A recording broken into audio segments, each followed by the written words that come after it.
Hey, how are you, Morgan?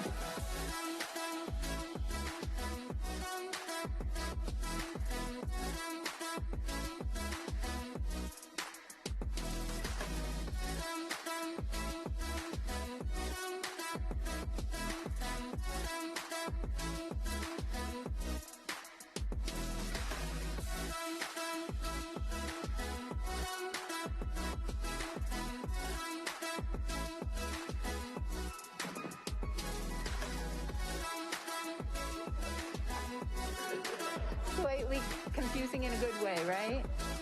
All right.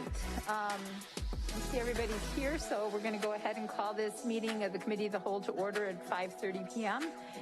Would you please call the roll? Ms. Pearson? Present. Mr. Rollins? Here. Ms. Mohammed? Here. Mrs. McCulloch? Here. Mr. Siegel? Here. Mr. Connor? Here. Ms. Stanford? Here. With 7 present, we have a quorum. Thank you, Ms. Fromm. Before we go any further, thank you to Connor Childers, who's working behind the scenes to produce the broadcast on Channel 20. And I do want to remind everyone to please hold your questions until after presentations are given. Are there any changes, corrections, or additions to the meeting minutes from August 3rd? If not, do we have a consensus to approve? Seeing so, we'll move on. Mr. Siegel, I'm going to give you the floor so that you can lead the internal external stakeholder committee portion of the meeting. Thank you very much.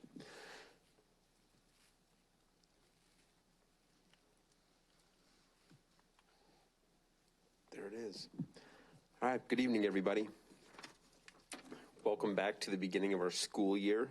It's very exciting to have everybody back in full schools. So the internal external stakeholder committee has been in existence now for about a year, and it was a very interesting year. It was kind of difficult to make a lot of these external connections because of the pandemic. But I think it's time that we have a discussion about how we can engage better in the structure of this committee. In the superintendent's board update, we shared a list of suggested priority events for board members to attend or participate in. Hopefully you had a chance to review them, but here they are again up on the screen. I would like to have a discussion with the board members, focusing on a couple of questions. What are your thoughts about this list, and are these the right events? And if you could take a moment to look at them if you haven't looked at them, but would be very keen for you all to weigh in on this list.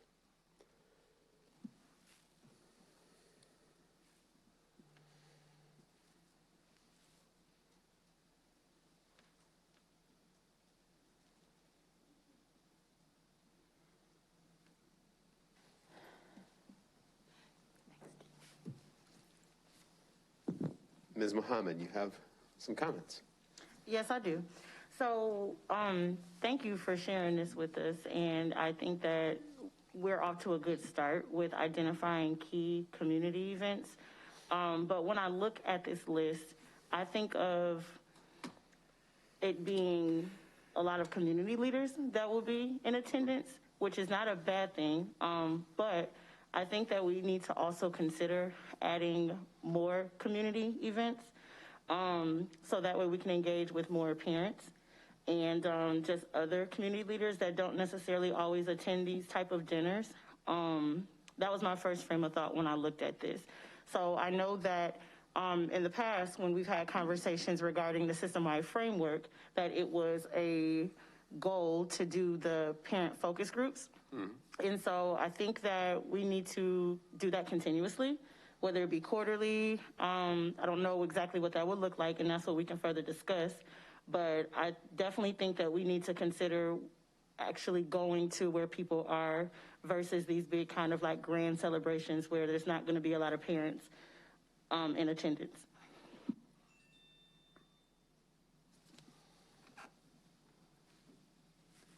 Thank you. And those are great comments. Ms. Pearson. Yes, as I look at the board member events, and I'm not, we may not have all the specific details and regarding the events, such as dates and times and things of that sort. A lot of other community events that just may not be known right now would be nice if we could have some flexibility for those events that may come up, where as we continue to strive to bridge the gap between RPS 205 and the community. So a lot of the events that are listed are great, but there's at least half of the ones that are listed that may come up as we go along. And so having that flexibility for some engagement would be nice. A little farther along in the conversation, we are going to discuss how we can introduce such opportunities. Okay. But for the time being, I would love to get everybody's opinion on how this list exists. This is a list that should be familiar to, very familiar to most of the board members, as these have kind of been staples that we have had in place for at least as long as I've been on the board. Yes, Ms. McCulloch. So some of these events, it's called board member events, and often when there's dinners, we have a budget and they're paid for, but something such as the golf outing would be out of your own pocket. That has not been paid for by the board, has it? I thought that was not. Nor was the Athletic Hall of Fame banquet. That was always out of your pocket as well. And I'm just wondering if our events should be events that we are sponsoring for our board members, and if there's additional ones that I don't know if you want to call them optional or what you might want to call them, but just so that we're clear on what is being supported and what is not from a fiscal perspective. Thank you.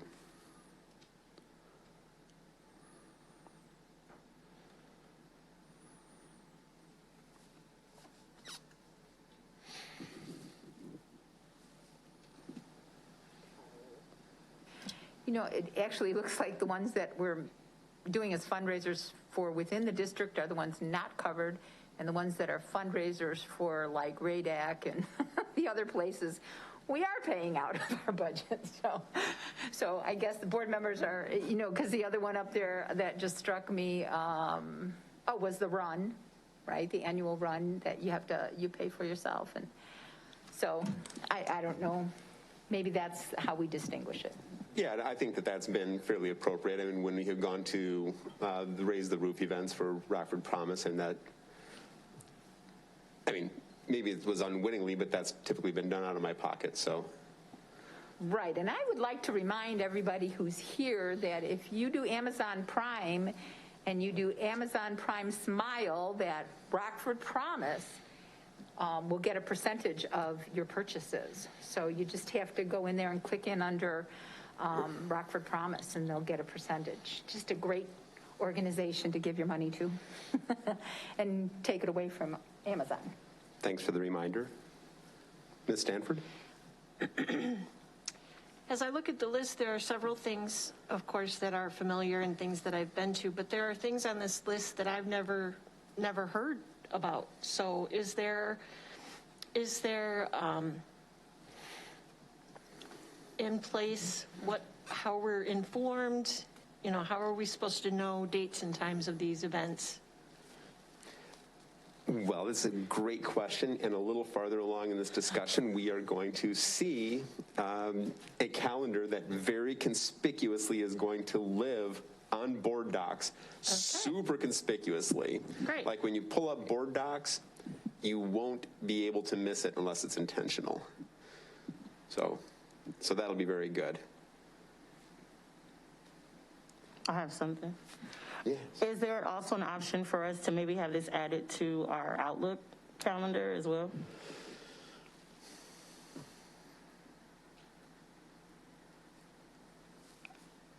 That's a great question. I mean, we have our board meetings that are on our calendar and we get the reminders. So, I mean, having community events, I think, could easily be added as well. I would certainly think so. I mean, Outlook's pretty flexible. You can add dang near anything to it.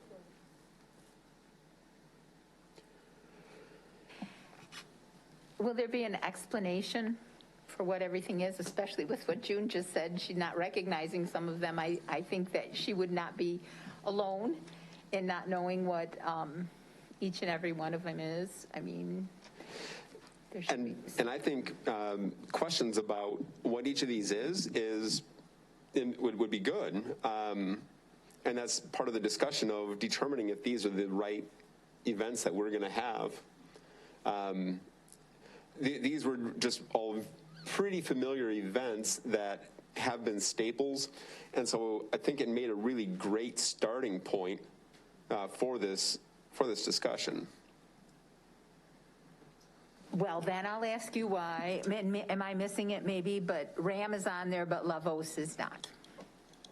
How did we decide? And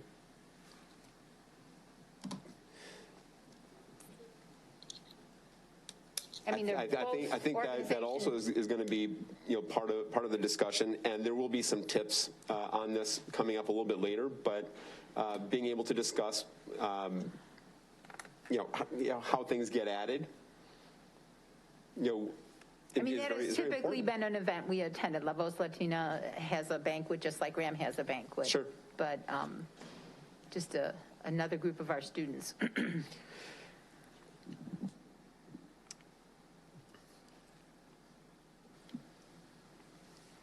So that are these whichever list we come up with? Mm-hmm. Is this something that is expected for board members to attend and no other events, or I guess I'm kind of, I would like to know how we derived at this list, and are these the only events that you're encouraging board members to attend, and what, no. like? No, and as I had indicated, this list was generated as a starting point because these are familiar and common ways that the board or the school district has interacted with the community. And this discussion is about how we're going to figure out what it is we want to participate in. And will we be required? I mean, I have attended many of these things, but certainly not all of them. So if they were required, I've missed. Are there events just off the top of your head? Oh, Mr. Rollins. Oh, well, I'll answer your question. So we typically have done the Those Who Excel banquet. We've been invited anyway. You know, one of the things that strikes me is one of the reasons we're not familiar with a lot of these is because nobody's been doing banquets for 2 years. So, so those who excel. And then, you know, something that jumped out at me, I don't even know if we were still doing it because I kind of quit going, but at one point we were, had a separate event for the top 25 student graduates of each high school. I can't remember, what do we call that? The All-Star event. The All-Star event. I don't see that on here. Did we stop doing that? Yeah. We did. Okay. That's disappointing. Are we bringing it back after COVID? No, I know we didn't do it during COVID, but did we just stop doing it before COVID? I don't remember the last time that we had that event. I think we did do it the year before COVID, didn't we?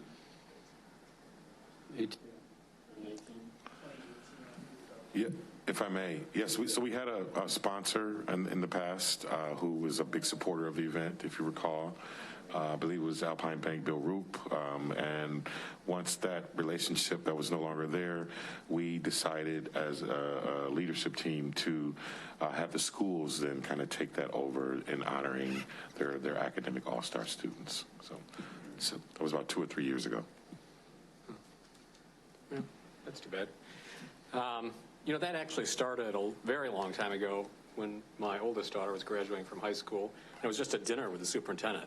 It's the top 25 students from each high school having dinner with the superintendent and their families having dinner with the superintendent. It didn't have to be that elaborate event at the Coronado. So you might think about doing something. I mean, it's the one thing that we did as a district to actually celebrate academic excellence as opposed to sports or fine arts. Well, and just to be clear, we did still celebrate it at the school level, but if the board has a strong preference for the district level, that's certainly something we can talk about.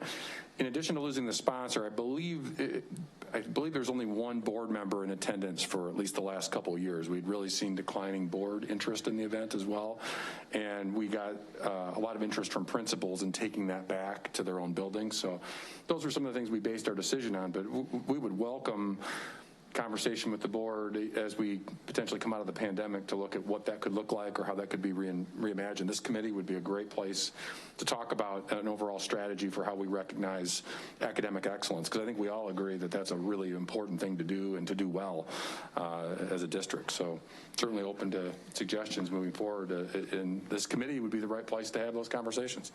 And if I may, Mr. Chairman, if I may, so again, part of this exercise was just to part 2 of this list was just things that we kind of are standardized, as Mr. Siegel talked about, but we wanted the board to tell us exactly what you're doing, which is what should be on the list, what shouldn't be on the list, and what are your preferences.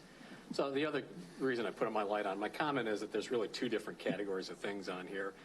And the largest category are events that we buy tables to, and then in the past, when this was more common, I think we would all get an invitation, we get an email saying, hey, we've got a table at, let's say, the YMCA banquet. Anybody who's interested, please let Laura know, and she'll get you a ticket. There's a couple on here that are different, and I just want to pull those out, and they have more to do with what I think Ms. Mohammed was talking about. Like the Rockford Ministers Fellowship and Next Rockford, those are just local groups. It's not an event, and every once in a while they'll ask for somebody from the district to go talk to them. And that's what's mostly missing from here, and mostly it's because it's on an ad hoc basis. And I haven't done it for a long time, but like I've got 1 or 2 neighborhood associations in my sub-district, and I'll see if I used to see if they want to be on the agenda, and I'd go and talk to them. One of them meets on Tuesday nights, so that's a pretty tough one. But the neighborhood associations, those are great places to go and just talk to the community and listen to the community. You know, and other than that, I think it's like I said, it just sort of comes up ad hoc when people ask us, hey, you know, we'd like to engage with you. I think there's been a lot less of that lately, and maybe we need to be more proactive in looking for these groups and seeing if we can get before them, or just asking them the question, hey, would you like to have somebody come talk to you, or just listen to you and answer questions? So that somebody might need to give that some thought. Before we move on to the calendar, can I just ask if there are any events on here that members feel like probably should go away? Ms. Mohammed hit her light in. Oh, I'm sorry. Sorry, I was going to comment on something else actually, but it's hard for me being one of the new kids on the block to kind of say what should be removed because I haven't attended a majority of these events either, just kind of like the bigger ones like YMCA and things like that. But I guess I'll let us talk about that first and then I'll add what I was going to say. That's fair. Ms. Pearson? Thank you. I think that, once you establish relationships, you don't want to discontinue those relationships. I agree with that. So you don't want to just stop and that relationship have been built. I think what we can do is build upon this and put our ear to the community and find out where we could be to, again, bridge that gap. And I'm sure, as you said, you're going to address. So I can't say that I've been to half of the events that are listed, but if that's a print that we have, I definitely wouldn't want those relationships to end. Thank you. Ms. McCullough? Actually, mine's an ad. Golden Apple is one that we usually do. Also, I see Rockford Promise as, the Raise the Roof, which is the fundraiser piece, but there's also the Rockford Promise where they give out the awards. I know the last couple times they did that, Ken and I were there, but it's just a great time to see, the students receive, especially as we're ramping up with Promise and more students.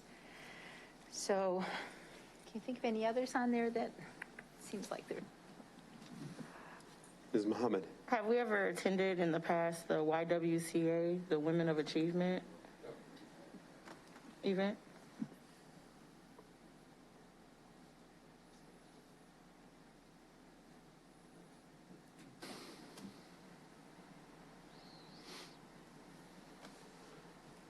And this is awesome. Thank you for the suggestions. One more. Yes, Mr. Connor. Sorry, I didn't see your light. I think the question I more had on my mind was sort of guidelines behind all this. This is a long list, and I think one of the things I'll say is, I wouldn't necessarily, just personally speaking, go to everything every year. And I think one of the things we've talked about in the past is, if you will, quote, coverage. Meaning, is this an event we really, should be going to? Are there a couple folks that are going and so forth? So I would more not question the list, although, those who excelled would be a pretty big miss. But I think the point would more be sort of the discussion around these, like we're having, how many people want to go and can go and so forth. Because I think the point about the relationships is good. And we've talked about two things, so I'll bring these up because they were talked about in the past, is what exactly qualifies as an event. So one of the things we've done is, for example, met with the legislators. Mm-hmm. And what I would say is, is that really an event? Is that something that we should be targeting? So we've talked about that. We've talked about the county board and other kinds of opportunities for us to build relationships. And so, again, my point would be about, guidelines, talking about, again, if you will, coverage. What do we see going forward? What kinds of things? And, I think some of the ideas about categorization make sense, right? Because then we can have a sense of it. Some of these are fundraisers, some are strictly communities, some are like local groups like the Chamber or the Y, whatever. Thank you.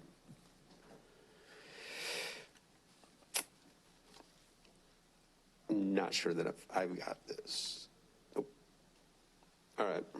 I guess now I'd like to introduce the calendar and talk about where you can find the details for these events that we've just discussed. Connor is now displaying where the calendar is going to live on board docs. And you can see his cursor moving around events. It is not presently live, but this is where the calendar is going to be. Our goal was to make it easily accessible. If you have an event to add to the calendar, you can email Laura Fromm and Dr. Jarrett, and please include as much information as possible about the event.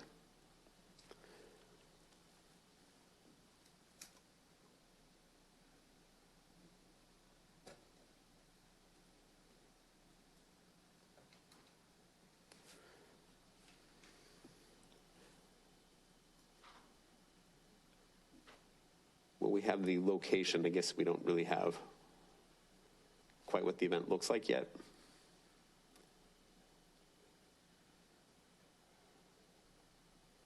But anyway,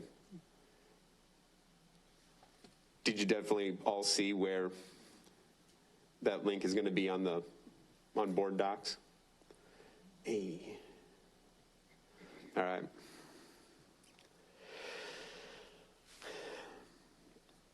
So the next and final topic is going to be the criteria for using district resources. We've discussed what the right events are for board members to attend, and we talked a bit about where the calendar will live. It will be more dynamic, I assure you. Now we're going to talk about the criteria for which the events will be considered for using district resources. District resources can include staff time or tangible items. In order for an event to be considered, there are a few basic requirements that need to be met. The information must be provided in a timely manner. At this point, we would ask for 30 days or more in advance notice to coincide with our already established board deadlines for adding items to the agenda, and also to make sure that staff time can be made. If we are going to ask personnel to be there, we need to be considerate of their already very, very busy schedules. Dr. Jarrett will analyze the availability of staff and resources and provide an explanation of his decision as to whether the event will qualify. And the discussion I'd like to have now is what should be our board priorities when choosing how we engage with the community. I know we came up with some events, but what are our actual priorities going to be for submitting suggestions for additions to the calendar? And I guess things that we might want to consider is, does this event help us develop or maintain a close, positive relationship with key stakeholders? Does this event benefit students? And does this event have a positive impact for our community? And I'm open for discussion. Ms. Muhammad. So I wrote down here in my notes about the 30 days in advance with the request, which makes sense if we're going to have staff that will be in attendance to the event that we're trying to add. But say, for example, we find out last minute and we're willing to go as a board member, and is that still an option to have resources, or are we only going to be at events where staff can accompany us? Well, I think it's pretty fair to say that if a board member wishes to attend an event, and he or she is certainly welcome to do so. No, I get that, but like, say, for example, like an organization asks us, like, oh, can you guys pass out some resources, or can you be there, like, with a table or something like that? Like, if a board member is willing to go, or will we be able to still request resources, or do we have to have a staff member with this, is what I'm specifically asking. I think we really need to be respectful of a couple of things, not only people's time in making themselves available when they're already very busy, but also if we're expected to show up with some collateral or swag, that we are able to generate something that's appropriate for that event. I guess if we get a last minute request, I think it's fair to have a discussion with that organization and say, you know, this is very last minute, and you know, my availability of resources to bring is going to be very limited. It may be just you showing up and being available for discussion with people in attendance. And unless the administration would wish to entertain last minute requests, I guess I would feel like having these fairly hard guidelines is going to be important, because then it's going to be a matter of how effective is this calendar. Yeah, no, I understand that, and I'm not trying to run people ragged or anything like that. I'm just trying to be prepared for in the future, because it has happened just during my time on the board. So I feel that any opportunity that we have to engage with our constituents and families and parents can be in that category of, you just said, of is it going to put us in a positive light? So that's why I'm just trying to be clear on how we're going to move forward. So it's just clarification questions. If I could just weigh in, I completely agree with the sentiment of being visible in the community and making sure we're doing everything we can to put our best foot forward. I think a big part of what we're looking at is when we talk about something becoming a board event versus an event that an individual board member attends is kind of where I think the distinction is going to be important, because at the end of the day, once we commit district resources, now it becomes, I think that notice becomes important, because we want all board members to have the chance to attend the event. Now it's become a team event rather than an individual event. And so that's where I think it's not only about the administration, I think it's also about equity of access for board members as well, depending on the complexity of different schedules. So that is a big part of why we were recommending the time frame. One, we want to do a quality job and not have it be kind of rushed, and make sure we have the right things forward. Two, we want all board members to be able to attend. Three, we want staff to have proper notice to be able to attend in a support role. Four, we want the board as a collective to make the decision rather than individual board members about what we should add and subtract to the calendar. So I think that was kind of our mindset behind it. I'm hopeful with most community organizations, they'll give us that notice of just kind of making sure we get it on the upcoming committee of the whole process. If not, I do still think board members could do a really great job of just putting a good foot forward as an individual board member and attending, and or even a couple board members could attend. So that was just sort of our thought process behind the balance. Is this a team event that is really the whole board, or is it an individual board member is kind of the criteria I'm thinking of.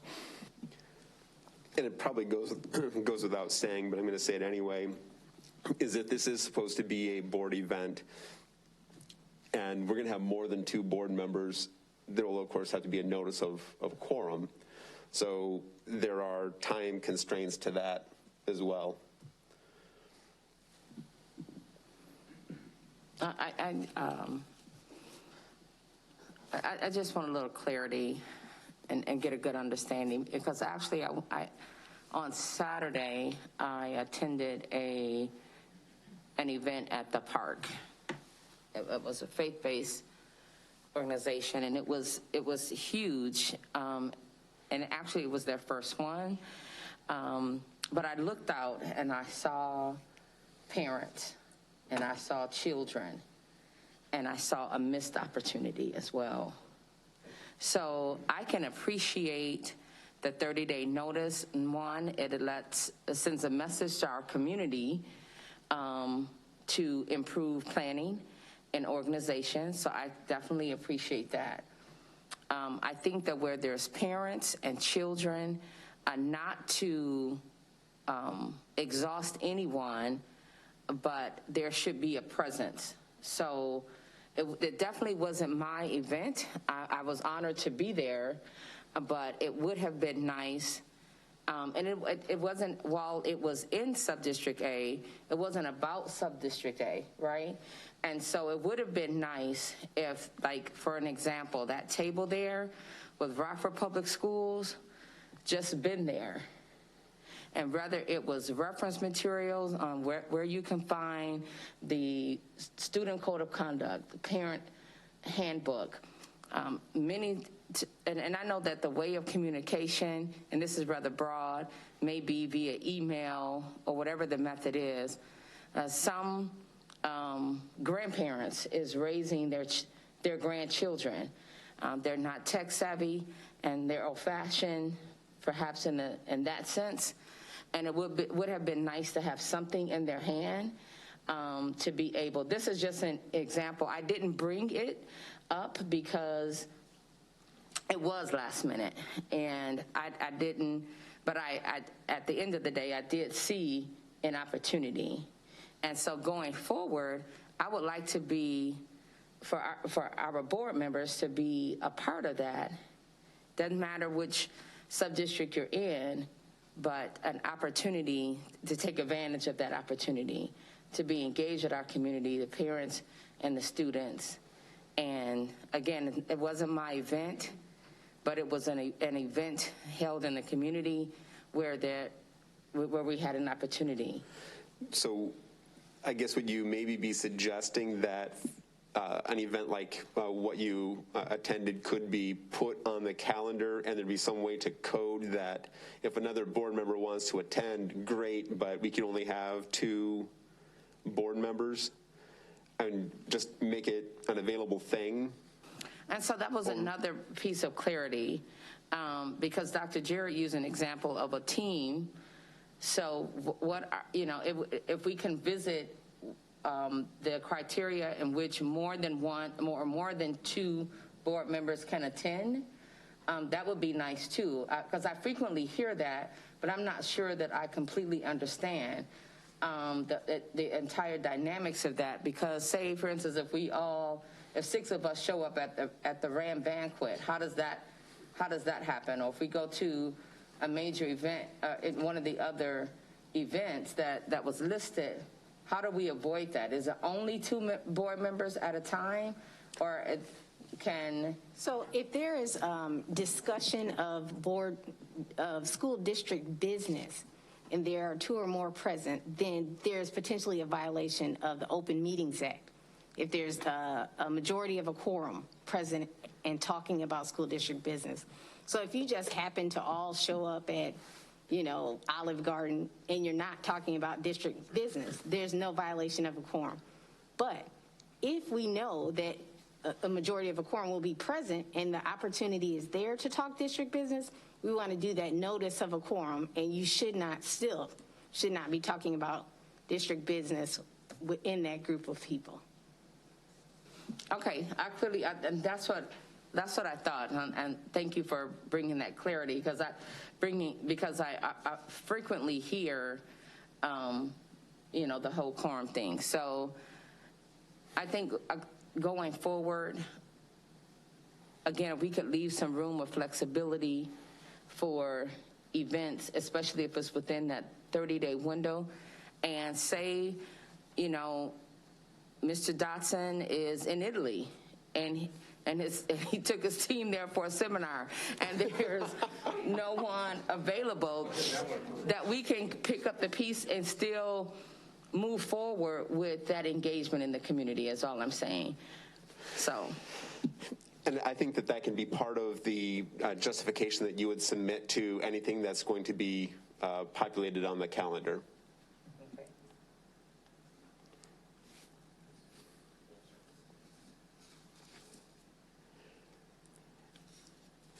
I guess it's now occurring to me that if we are going to actually have discussion about an event that gets added to the calendar,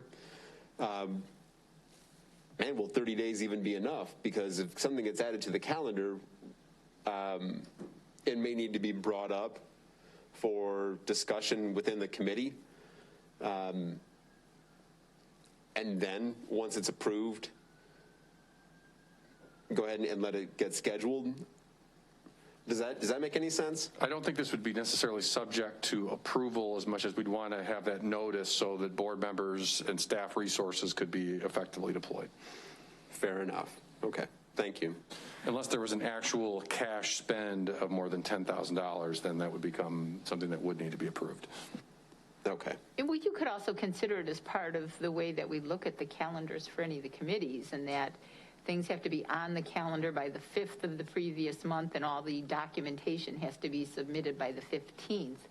So for this meeting in September, everything had to be in place on the agenda by the 5th of August, and by the 15th, all these supporting documents had to have been downloaded, and then the week after that, we go through it. So if that actually puts it out, but then it would come at committee of the whole at that next month. So we could just follow the same calendar if that would be considered appropriate.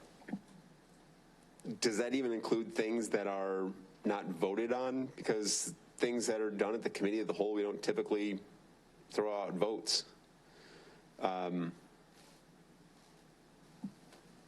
No, but we can look for a consensus or a concern and bring it back to the next meeting.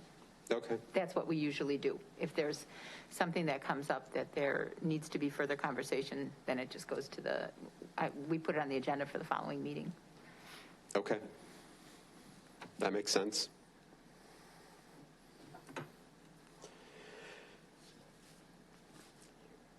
Does everyone feel pretty good about having a calendar that we know how to populate? I'm assuming there will be more information coming to us about the form that we'll submit to the calendar, but essentially you're going to make an email to Laura Fromm, Dr. Jarrett, even Laura Lerner or Mr. Earl Dotson Jr. I think the calendar is a wonderful idea, and yes, I think it's a good idea that we move forward with that, again, with the flexibility in mind as well. Thank you. Great, thank you. I really don't want us to be hamstrung by having a calendar and feeling like we can't do other things. So, sure. Especially if it's, a PTO meeting or, as Tim said, his neighborhood meeting or any of those kind of things that we still should be able to attend. And I actually think it's really nice if you let the rest of the board know. I mean, maybe there could be a separate calendar along the way. Sometimes people will come to a neighborhood meeting even though it's not their neighborhood, because usually this is when things are really bad. Right. But they come to, voice how they're feeling about. But I also, it gives me an opportunity to respect the time and the involvement of other board members and what they're out there doing and representing on behalf of us. And even if we don't have the staff to support that, I mean, I heard you say like this table cover, so that something to distinguish. I mean, they've got those little pop-up flags that you could stick next to yourself at a seat so that they know you're RPS 205, but you don't have to have anybody else come. Do you know which ones I'm talking about? They just kind of fold up and pop up. And if we had some of those available and you were going to speak and you wanted to bring it with, or if you're speaking in a neighborhood meeting and you put it outside the building so people see that you're there, I don't know, just an option that then things could be done without this long lag time or lead time. What is it, a lead time? Sorry. If I may, Ms. McCullough, you make a great point, and I think that's the point of the calendar, right? It is where board members any of you can put anything you like on the calendar, right? That's the whole point of sending it to Laura. Just to Dr. Jarrett's point about a team concept, so that all board members can see where you are going, or if you had an event in the community that you thought was great, please add it to the calendar. I think this is, again, about the discussion about the time frame for adding some of those resources. But yes, board members, please add whatever you like to the calendar and have access to that. So I just want to clarify that point as well. Thank you. One clarification Mrs. Holdley wanted me to make sure I shared. It is actually 25,000 is the contract sum, not 10, and that it does not matter if it's 10,000 or not if it involves travel. So there's some more restrictions if it would involve travel. But I think what we're talking about mostly here, in fact, all of what we've talked about here have been community events that probably wouldn't involve expensive travel. So I did want to just make that clarification. Thank you, and thank you, Ms. Holdley. That concludes this part of the presentation, and I am not going to have any consent items for the next couple of meetings. In fact, I will not be here at the next meeting. I will miss you all from Denver. So I'm going to hand it back to Ms. McCulloch. Thank you, Mr. Siegel. Mr. Connor, you're up next with the Performance and Monitoring Committee. I'll cede the floor to you, please. All right, there's 3 items on tonight's agenda for the board's consideration: donation of a smart board, school maintenance grant application, and the Tier 3 annual report on Reading Horizons. Obviously, the majority of the time is going to be on the Tier 3 report, and it's aligned with our goals for student achievement, specifically our universal goal for 3rd grade reading. So under A, sales representative, who is no longer with her company, would like to donate a $4,000 smart board to the district. Incidental costs are there. I think it was like $300 or something. The next item is the school maintenance grant application. School maintenance project grant is a dollar-for-dollar state matching grant program, providing up to $50,000 to grantees exclusively for the maintenance or upkeep of buildings or structures for educational purposes. There is no limit to the cost of a project. Hey, what a shock on that, right? However, grant awards will not exceed $50,000 per grant award. The district will submit the Westview roof replacement for grant consideration. The project includes roof replacement of the 1947, 1953, 55, and 95 sections of the building. The estimated costs for the project are listed in the executive summary, and this grant could relieve up to $50,000 of district funds toward this project. Those 2 items will return for a vote on September 14th for the board meeting. Are there any comments or questions on those? Yes, Ms. Pearson. Where would this smart board go? It'll go directly into a classroom. And it's the same board that we're currently using in all of our classrooms. Oh, do you know which classroom or which school? I believe it will be at Johnson Elementary. And what was that determining factor? I'm not certain.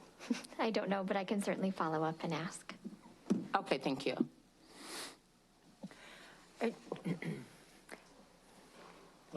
Ms. McCall. I almost feel like the better question to ask is do we have any classrooms, other classrooms in the district that don't have a smart board, are waiting for that equipment? And is there a plan to make sure that all of the classrooms that need them will have them? I don't believe there are any classrooms without smart boards at this time, but I'll follow up with either Mr. Barthel or Ms. Urim for a full response.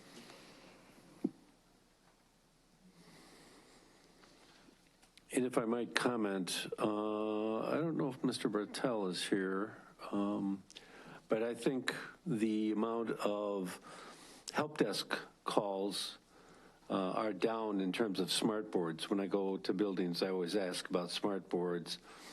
Does anybody know that one? Because I think we've been pretty steady. So that would be something I'd like to make sure we come back to us to say, because one of the things is that smart boards have been, from my point of view, very useful, and it's been standard across the district, and the upkeep has been pretty good. So if you could follow up on that. Mr. Connor? Yes. Is the donor here? Do we know? No? I don't think so. Just wanted to shout out, thank you. So. Yeah, absolutely. Yeah, no, good point to say, thank you for the generosity of the donation, for sure. Anything else, anybody? Okay, our final item is the Tier 3 annual report for Reading Horizons. As you'll recall, we received periodic updates on this academic return on investment study of our foundational reading program from our accountability team and the AROI support team. Tonight, they will present their findings and identify next steps moving into year 2 of the study. Here to begin the presentation is Matt Zedeker, Chief Human Resources Officer. He will be supported by Melissa Douglas, Dean of Elementary Literacy, Susan Fumo, Executive Director of School Improvement, and Joanne Kirschbaum, Executive Director of Schools. Thank you, Mr. Connor. Good evening. Yes, we are here to provide a year-end analysis of the Reading Horizons AROI study. AROI, just for the public out there, is Academic Return on Investment. You will hear that, that acronym quite a lot through this presentation. I want to make sure that that was clear.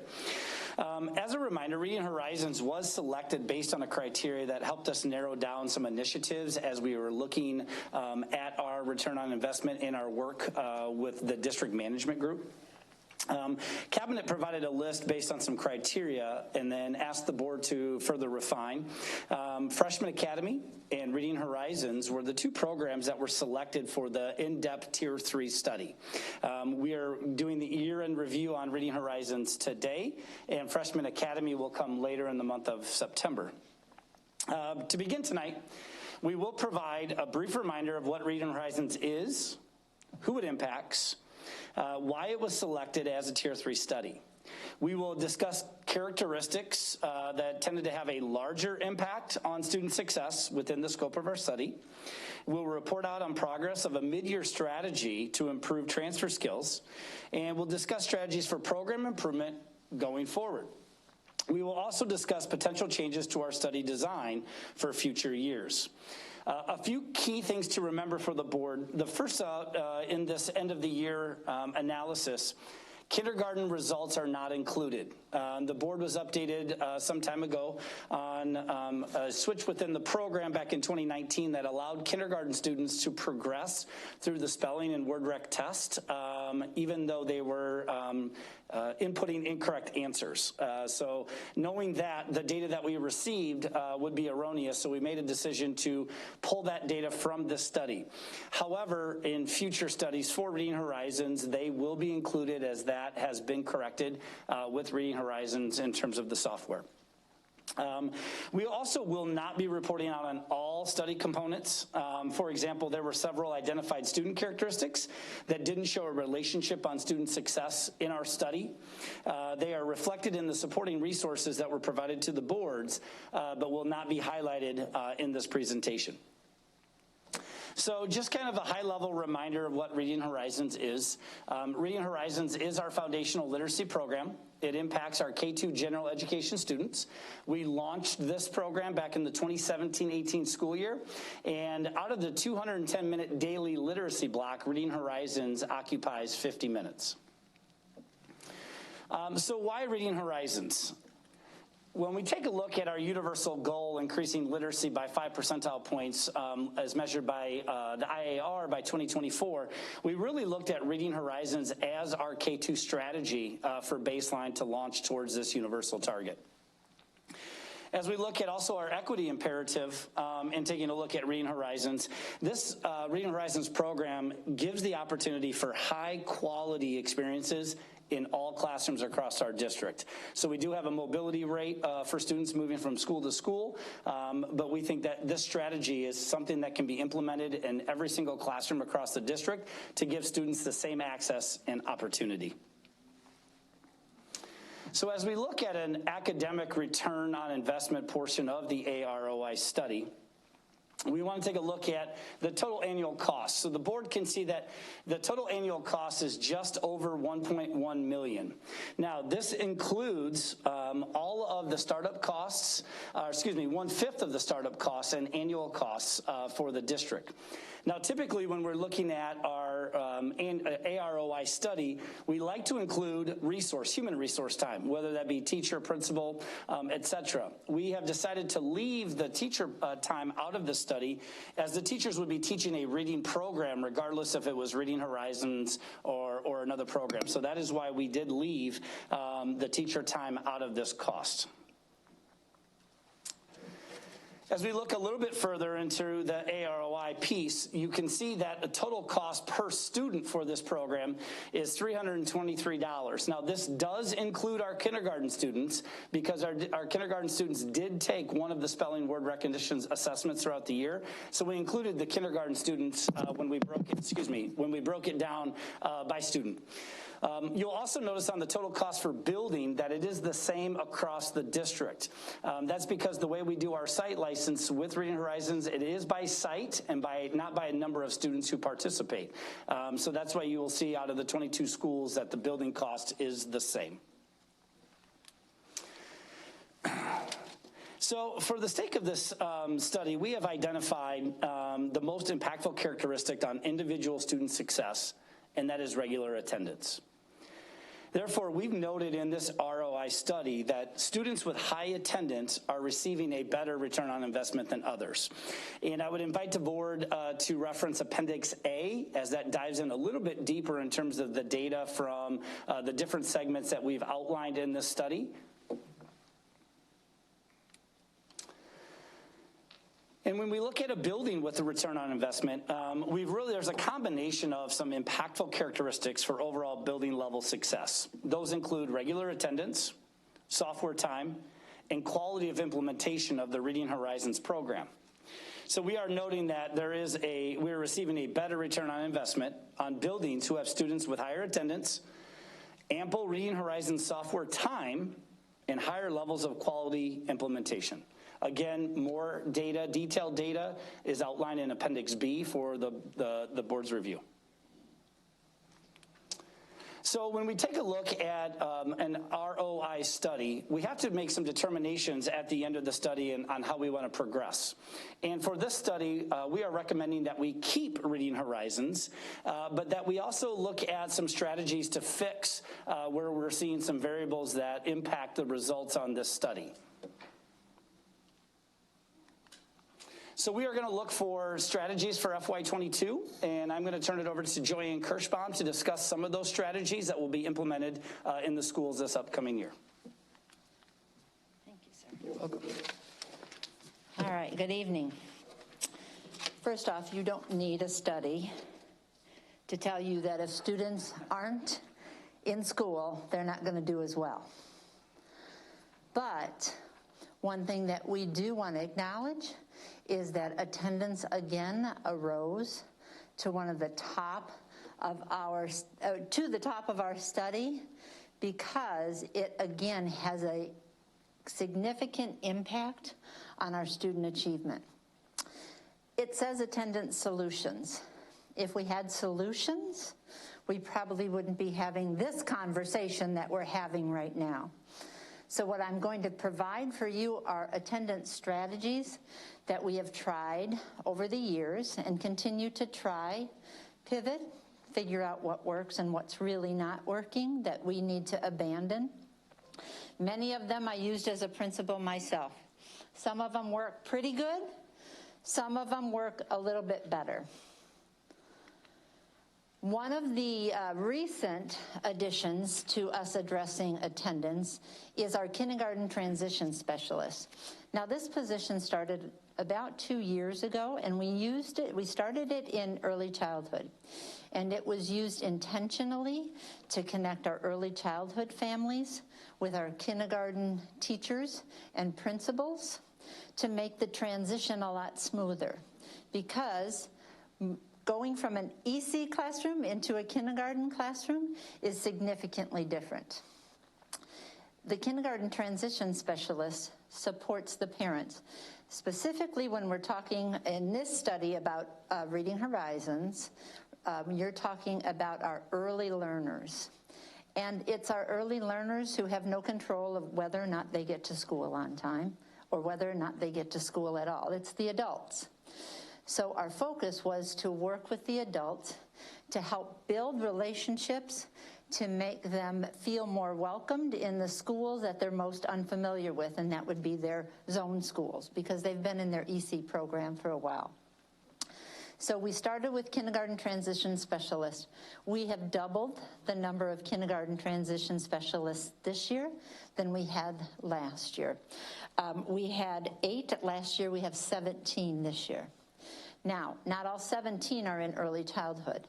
Many of them, because of COVID, in our students not being present, are in our kindergarten classrooms this year. And the reason they're in our kindergarten classrooms is to do exactly the same thing that we asked of our kindergarten transition specialists in EC. Only this time we're asking and helping and supporting our parents and our families with welcoming them into the school, learning how school looks and works, because some of them have been remote, as we know, for a long time. And so we're bridging our kindergarten transition specialists who are in EC with our kindergarten transition specialists who are working solely in our kindergarten classrooms. We also have parent liaisons. We also increased our parent liaisons by 11 this year, focusing again on the parents who need additional support with their students, finding the resources that they have are in need of with their students. They call the parents if the student is not in attendance or if the student has a lot of tardies. They go to the door, knock on the door, you know, where's Joyanne? She's supposed to be in school. What's she doing? Drive them to school. So they have a lot of hands-on with the parents and the students. Our parent liaisons do.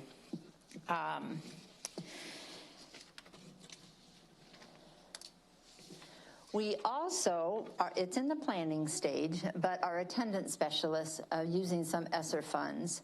We would like to, when the planning gets completed, have an additional 25 attendance specialists to help support our schools in contacting families, reaching out to families, going to the homes.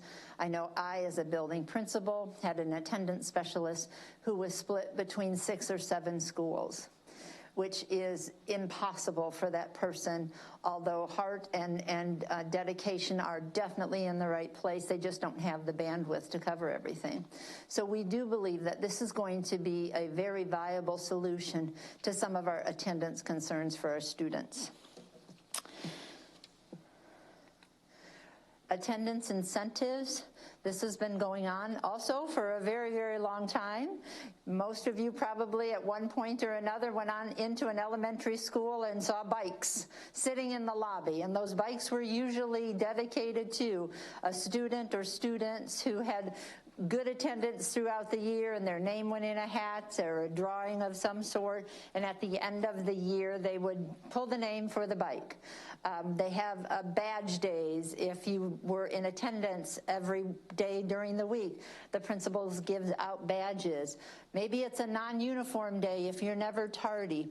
So a lot of really creative incentives to try to get the students in and on time. We also have had the walking bus. We had that in a couple schools, but that was manned by volunteers in the neighborhood. And so that we have not had much success with getting individuals in the neighborhood.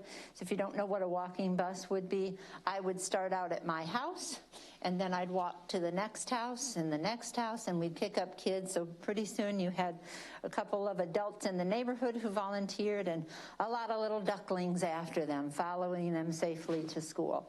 They'd walk them to school, not necessarily walk them home to school, from school.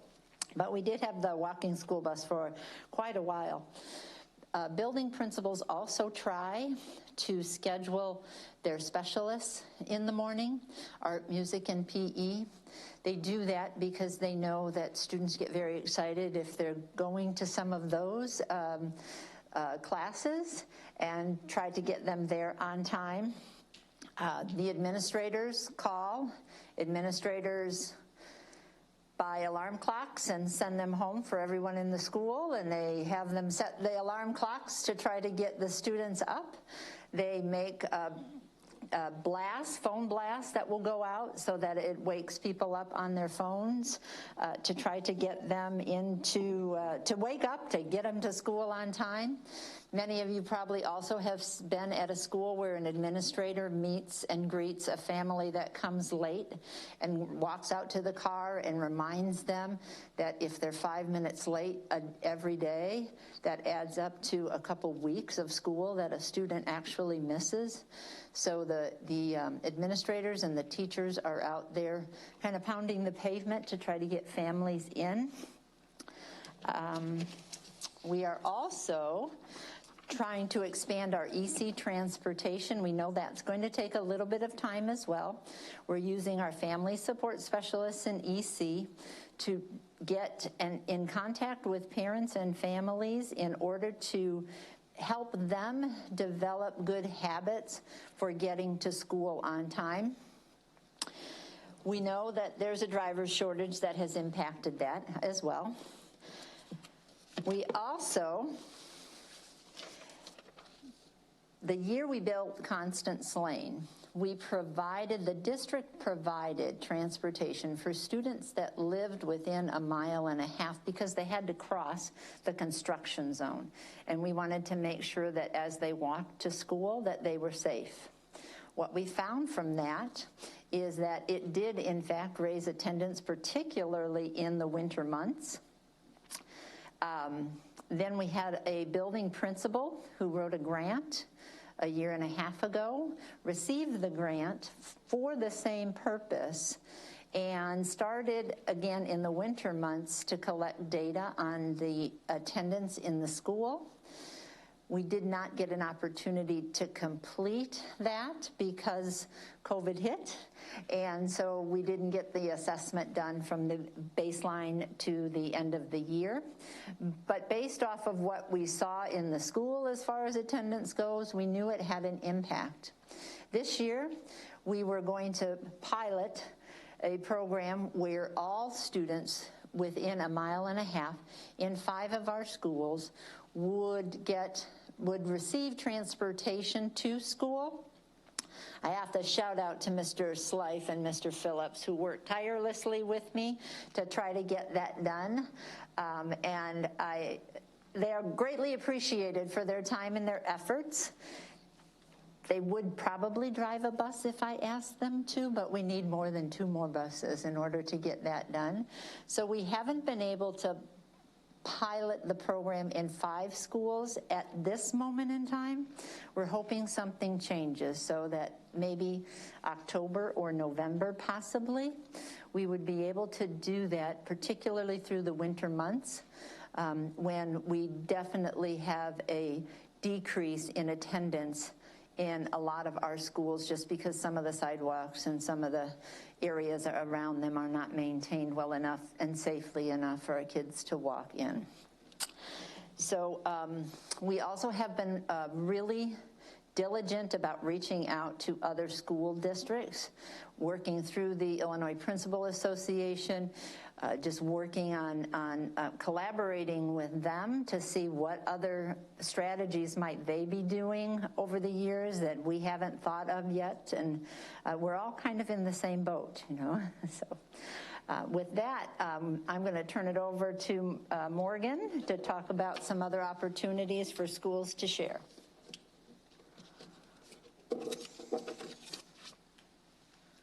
You're welcome. So we're looking this year to be very intentional about how we're utilizing the time that we have with our school principals. And in essence, what we really want to do is when we're doing an analysis of how we're leveraging this important time we have with them, is the form fit the function of the meeting. So what I mean when I say that is principals have a monthly one-on-one meetings with their principal supervisors. In a one-on-one format, that's going to be getting intensive coaching and targeted supports for that principal.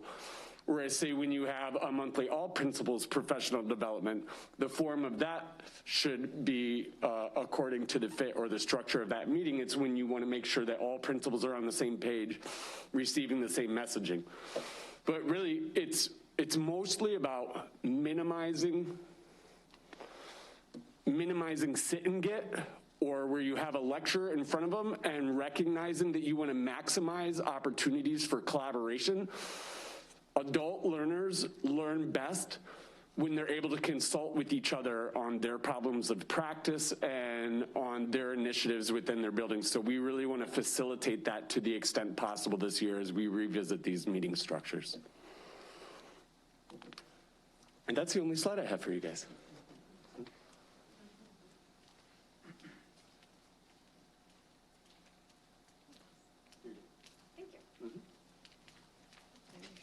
Okay, there we go.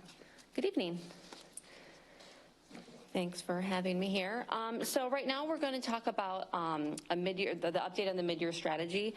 So last year, between our coaching sessions and when we met with you to give you an update, we targeted instruction or professional development for our teachers around the area of transfer. So to speak to transfer a little bit, this is really where the rubber meets the road, right? This is the really important component for our students to engage in with Reading Horizons.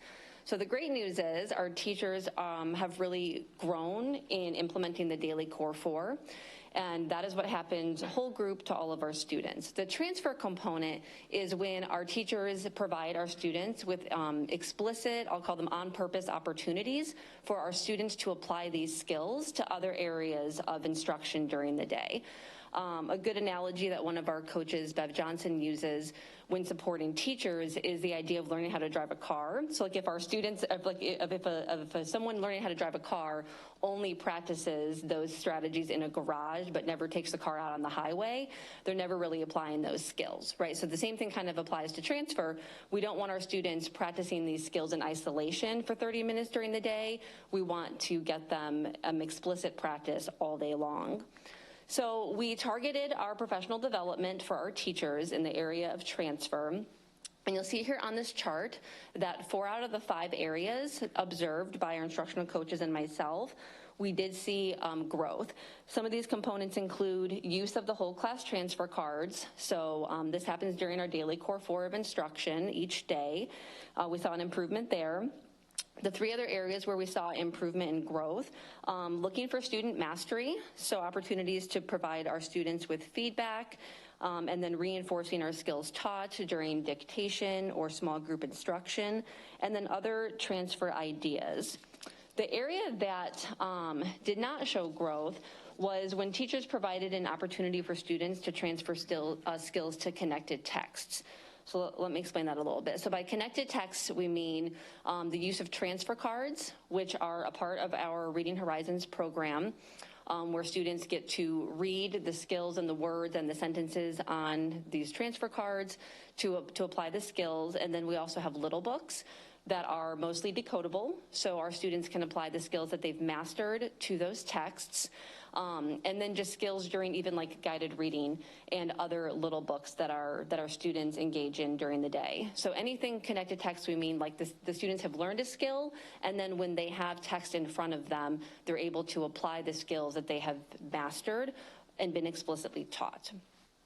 So even though the coaches and myself, we did not see this explicitly increase during our observation time with teachers, we did ask the question if teachers did this at other parts of the day, and 55.5% answered yes.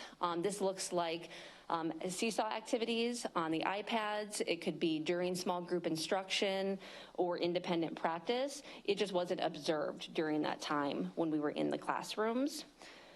And then when I speak to this a little bit more, if Susan wants to pop in too, she might have some further insight into that.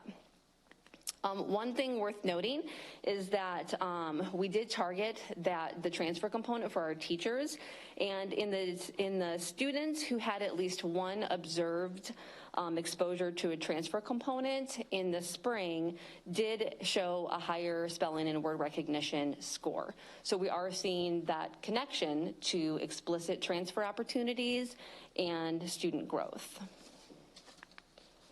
So moving forward, we do want to maintain the spelling and word recognition goal, and then add in, as students' achievement measured by the spelling and word rec increases, there will be a positive relationship to student success as measured by the 3rd grade IAR scores. Mr. Zedeker spoke to this at the beginning of this presentation, that our universal goal is to increase IAR scores by 5% by 2024. And we do believe that Reading Horizons is not the only component in showing this increase in literacy, but it is a really big component for our K-2 students, and very important. So we do expect to see a direct correlation of Reading Horizons being implemented with fidelity, and our students having opportunities to transfer skills that will see literacy growth transfer to our IAR scores. And then lastly, as we move into the 2021-2022 school year, I'm really excited that we're already doing this. Our goal is to continue to emphasize the importance of transfer. Again, moving past that basic direct instruction and really, diving in deep to transfer opportunities. This summer, myself and a couple coaches provided a refresher PD for teachers where a huge part of the day was focusing on transfer strategies. And I'm also working with building leaders to also improve transfer in their buildings by working with their teachers and their coaches. And one of the components that we're going to use to assess the transfer component is related to our standard of practice with Reading Horizons. So our observation checklist and the additional transfer components that have been added since we first launched this study. So Susan, did you want to add anything at all? You good? Okay. Okay. All right, so I'm going to pass it over to Matt.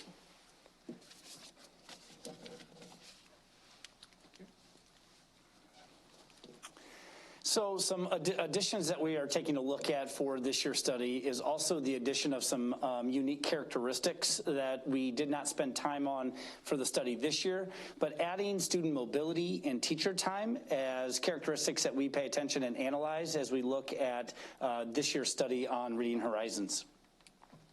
And lastly, we are going to strengthen our support team. We know that the content experts are the ones that really help to drive this work. And so we are adding 4 elementary teachers and 2 more instructional coaches to the support team to really guide and facilitate the study within the classroom, working with instructional coaches and working with the elementary teachers and building administration as we look to, again, strengthen the study for FY22. So with that, we will end our report, and we have a plethora of content experts to take questions from the board. Oh, I'll get it. Yeah, go ahead. What does IAR stand for? The Illinois Assessment of Readiness. So it used to be called ISAT and PARC. So it's, and I'm sure that will change in another year or two. So keep asking. Thank you. Oh, Mr. Siegel, sorry. That's quite all right. It was hard to see. I was just going to call on you, but then I realized you're calling on me. No. Okay. As we go searching for more staff, and there are a lot of staff mentioned. Mm-hmm. We're going to have, just strengthen the support team, addition of 4 elementary teachers, parent liaisons, attendance specialists. Will there be a particular eye towards equity in our searches for these people? Yeah, sure. And if Dr. Brunson wants to jump in, I know that as we look at any position, diversity and equity is going to be part of our process, even at the positions that you referenced all the way through administration. So that is a focus as we take a look at support staff, is always taking a look at who our applicant pool is and where we might be able to add some more context in terms of diversity and equity. I'm also going to add to that, Mr. Siegel, is that when it comes to the parent liaisons, many of the schools try to recruit someone from within their local zone school because they know the students and the families better than others. And so they are intentional about who they're reaching out to fill those positions as well. You're welcome.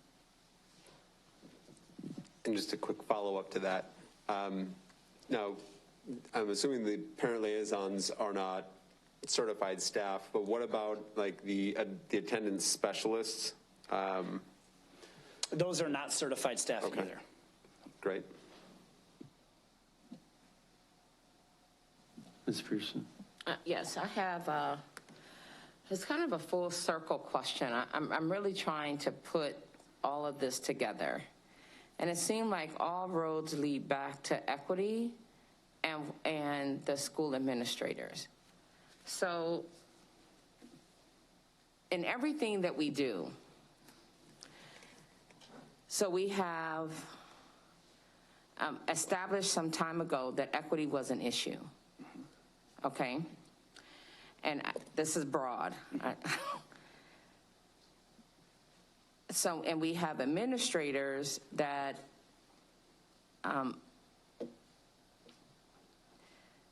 basically, whether they implement or execute equity or not, there's no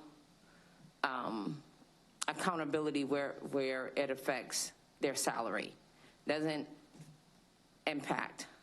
So there's no incentive to sell equity. Then you have, so they can decide how much they're going to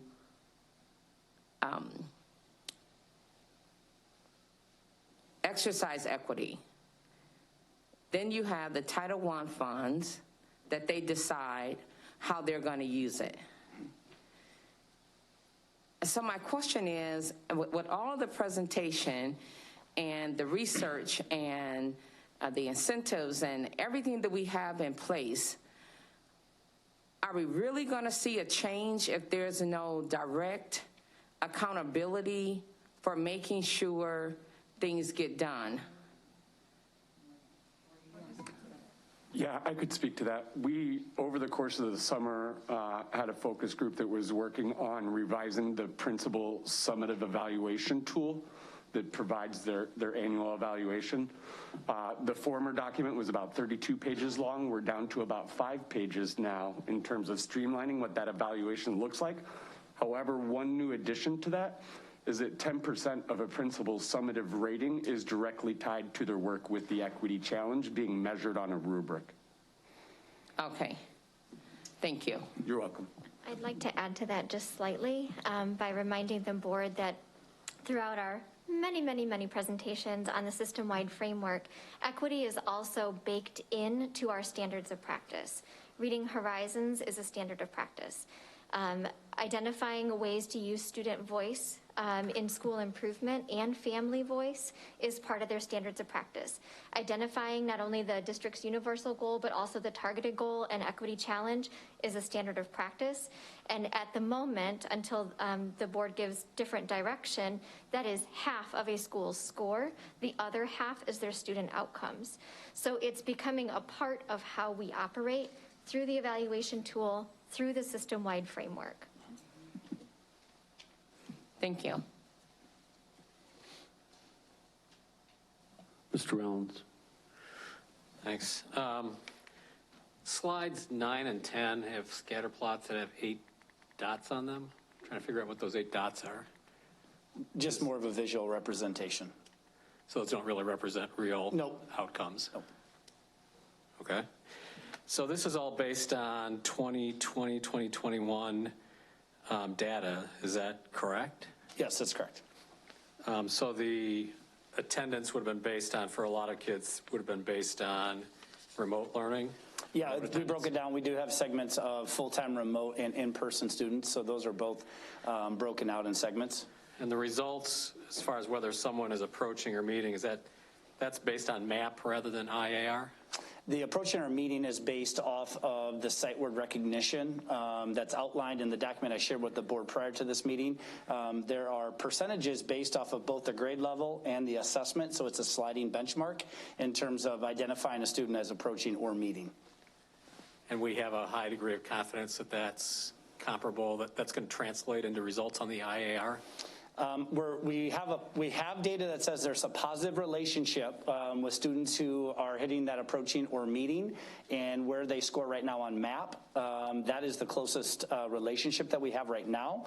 Unless somebody else jumps in, we don't have direct correlation with success on IAR at this time, but we do think that there are milestones to hit Mrs. Detman, if you want to add Sure. context. So what we understand right now is that there's a positive relationship between a student's scores on MAP and their scores on the spelling and word recognition assessment.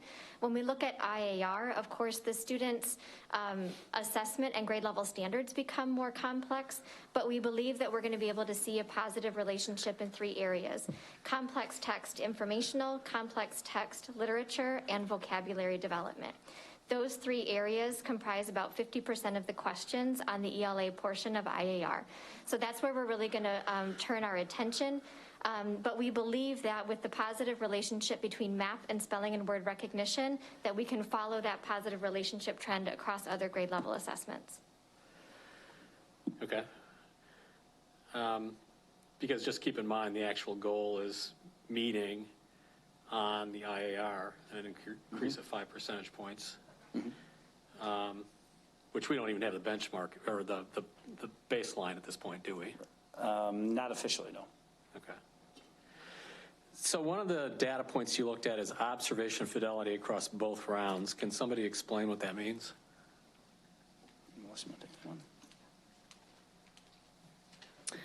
So when we're referring to the daily core 4, that includes our review, direct instruction, dictation, and transfer of skills. Those are the 4 components that the teachers should be teaching every single day to our students. So in our literacy framework, that includes like the 20 to 25 minutes of the literacy minutes. And then the other component that Mr. Zedeker spoke to is the 20 minutes in Clubhouse for the students, and that's the software component. So those should be happening every day, and those are the components related to fidelity of instruction. So in English, you've got some standards. You've had people in the classroom watching the teachers, and this is your analysis of how with what fidelity they've implemented those standards. Correct. So we have a success checklist where it outlines the different components of those daily core 4 that I was speaking to, and then myself and the instructional coaches who are certified. So myself, and then we have like half of the instructional coaches are certified implementation coaches for Reading Horizons. We partner with coaches who are not certified, and we go in and we work with the teachers twice a year at this point, where we observe a lesson and we use that success checklist to identify where the teacher is meeting and then where they have areas for growth. And then we collected that data to determine where should we target professional development and coaching conversations. Does that clarify or no? Yeah, I think so. Okay. I like doing these multivariable analyses. Of course, the question is always whether you're looking at the right variables and the right factors. In your original Exhibit B, where you showed that the, 4 of the schools that did the best, and you concluded that, it was based on average daily attendance, those are actually 3 of those 4 are some of the schools with the lowest levels of poverty in the district. And so I always want to be a little bit careful that we're not just measuring something different than what we think we're measuring. And what we think is, having an effect is whether it's really having an effect or not. And what we really want to do as a district is make sure we're finding tools that will produce results that run counter to what we would expect, which is our stated goal, right? We want to disrupt outcomes from zip codes. So the one exception is Haskell, fantastic for them. They actually have one of the lower average daily attendance rates that's been reported when you look at the full report that we got this afternoon at 3:30, and yet our focus seems to be on attendance. And I guess I'm just asking why? Why is the focus on attendance? So Haskell has an 88% attendance rate, and you can find other schools that had, Rolling Green had an 89% attendance rate and has 24% approaching or meeting the grade level benchmark. So is attendance really the issue? One of the things about Haskell is, and the reason I was asking about it, they had a 96% on their observed fidelity for implementing the standards, and they have one of the higher number of hours of the students actually in the programs at 18. Yep, so I can speak to that component, and then if Mr. Zedeker wants to speak to the attendance component, we're seeing a direct correlation to the time spent in software, the implementation with Fidelity, and then the transfer component. So in the buildings that have the most growth in literacy, include those three things happening on a regular basis, including Haskell. So just like the partnership with the coach and the principal, the implementation of the daily core 4 that I spoke to, the students on the software 20 minutes a day, and then the transfer component I spoke to earlier during my section of the presentation, where the students are having multiple opportunities during the day to practice those transfer of skills. So in the areas where we're seeing growth in the buildings, those three things are going on consistently. And then Matt, do you want to speak to attendance? Yep. So as we looked in the study, there was no direct causation correlation data that we found throughout this whole this whole research and analysis. What we did find is that a majority of our schools that had lower percentage of students that were meeting and exceeding also had higher percentage of students who were chronically absent or not attending as much. There are outliers, Haskell being one, but when we looked at characteristics of successful buildings, it was really a combination of those characteristics, not that each single one had the highest in all 4 of those characteristics as compared to other schools. And so it really was a combination of student attendance, versus software time versus fidelity of implementation. And so you will see some outliers with certain buildings, but as we continue to look at the different segments, the different ways we broke the data, attendance was the most common theme that we saw that impacted achievement by students in those elementary buildings. Huh. I'll just be honest, I'm not seeing it. I mean, it looks to me like attendance is the weakest of the 3 factors to correlate. Washington and Welsh had 87% each. They're down at 24% and 29% approaching or meeting. And the other, I guess my other concern is, I'll just tell you, I don't know how clean our attendance data is for last year. I mean, I heard stories repeatedly last year about the people who were supposedly, going online or attending school remotely were being logged as attending when they weren't really attending. So I kind of wonder how clean our data is for these schools for last year when we talk about attendance. Sure. I mean, that's fine. I mean, I think we can all agree that kids have a better chance of learning when they're in school, and I'm certainly not objecting to the efforts to increase attendance at the schools, but in terms of what's making this program successful, it looks like, to me, fidelity of implementation and the number of hours the kids are actually spending with the program probably have a stronger correlation than attendance. Well, and I think we also have to consider, how building administrators and teachers and coaches are working with students who may be chronically absent or tardy, and what are we doing in terms of any kind of intervention with those students through Reading Horizons? How are we catching them up? How are we addressing them? So it's not just one singular component that we are going to be able to tie success or not success, but I think it's a combination of things as we take a look at the success rate of students within Reading Horizons. May I add for just Absolutely. a little bit? If you look on page 7 of the report that's attached in board docs, it does break down the student segmentation so that you can see at what point does attendance start to really have an impact. And I think we can all agree that we're still not satisfied with a high attendance rate only yielding 54% of students who are meeting the standard. But if you look at that breakdown, you can see that there is a gradual drop-off and then a pretty big split when students get to low or chronic absenteeism. So that's where the connection to the attendance strategies can start to be really fruitful. Let's identify specifically which students at which threshold we start to see a downward decline and take those kindergarten transition specialists, those parent liaisons, and direct them right to those families, because we can see that there's a drop-off when you reach a certain threshold. So while it's not a clean one-to-one, this is why we segment and create those thresholds, is because we're really looking for them to be instructive about what our next moves probably should be, so that then we can just monitor our progress. We expect to see, sort of our group conjecture here is that as attendance rates for those students increase, their success on the SWR will increase. So we're going to be monitoring that over the next year. Are you looking to increase the average student hours in the program as well? Yes. And we have a few schools, already who are pretty far behind their peers and are looking in this, kind of peer consultation.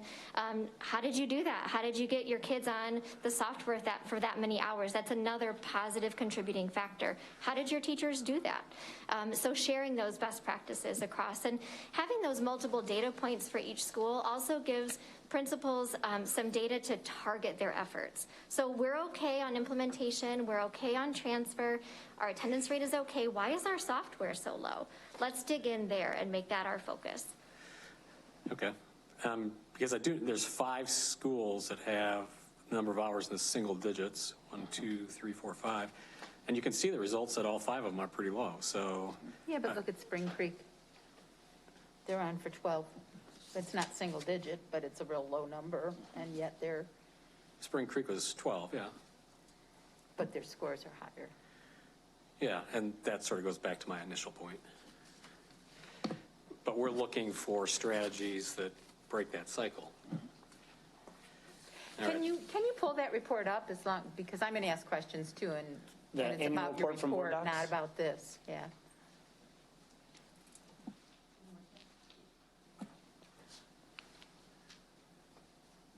Connor, are you able to switch out the presentation with the report? While we're waiting for that, could somebody tell me what hours on software means? Is that a week? Is that a month? Is that for the semester? Is that for the year? It doesn't say that anywhere in your.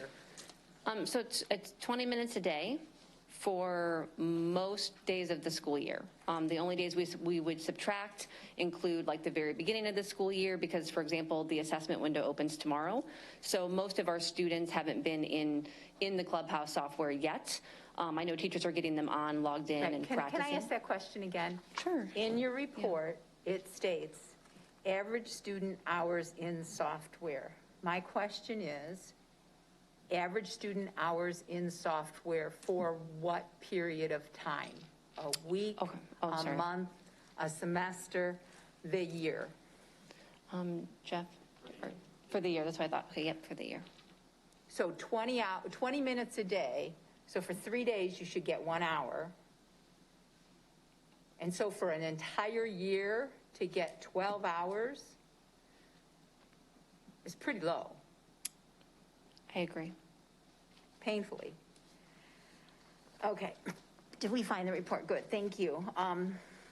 Because and thank you, Mr. Rollins. I mean, stuff like this where there's no meaning is just confusing. So if you are going to put a chart or a graph on there, would you please put things that have meaning? And I just I have such concerns about our definition of success.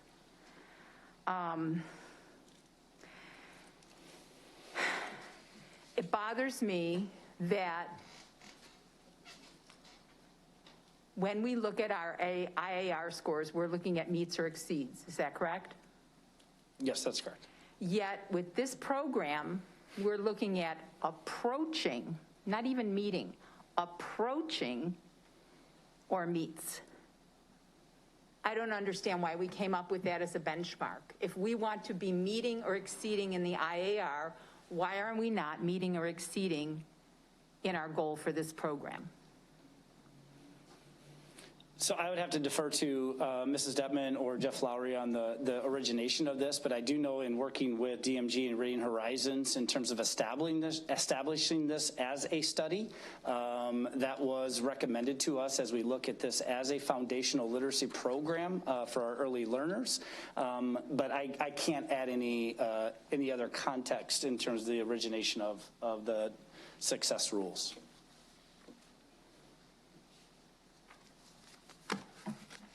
Good evening. I actually can't speak to the inclusion of approaching in the measure, but the 60% value was in consultation with the Reading Horizons program as a appropriate definition of success to use for this study, the 60%. Is that how they are nationally, or is that specific to our district? Because of where we're at? District, but as I mean, they expect everybody to be at 60%, because I don't think I want to pay $1 million for a program that's only going to bring my kids to 60%. Well, of course, the goal is much higher, but if we're trying to define what would be success for a district implementing. But wouldn't you say that 60% of meets would be a success, or just approaching? I mean, especially when you start looking at these breakdowns and the numbers of students who are in that lowest, you know, in those lower two tiers. All right, I don't want to beat a dead horse. So if we start with page 3 of this report, thank you. So the SWR, which I had asked if somebody would just put the words up with it because it's an acronym. It's on page 3 right in front of it before you see it for the first time. Spelling and word recognition tests. Was it on the main set of slides? That was where I looked for it. Good. So what exactly does that mean? So would you please share with us what is involved in this test? And they take it at the beginning of the year and the end of the year. And what is it they... So our kindergarten students take this assessment at the end of the year. Right. Our first through second grade students take this 3 times a year. And it's like a spelling inventory. So the spelling and word recognition assessment, it assesses, it provides students with words that have skills that they should have mastered and been taught in order to be on grade level by the end of 3rd grade reading. So when the students go, or when the teachers go into the reports, they can see the skills that a student is still struggling with, whether it's long vowels, short vowels, specific letter word recognition, and other skills for phonics and decoding.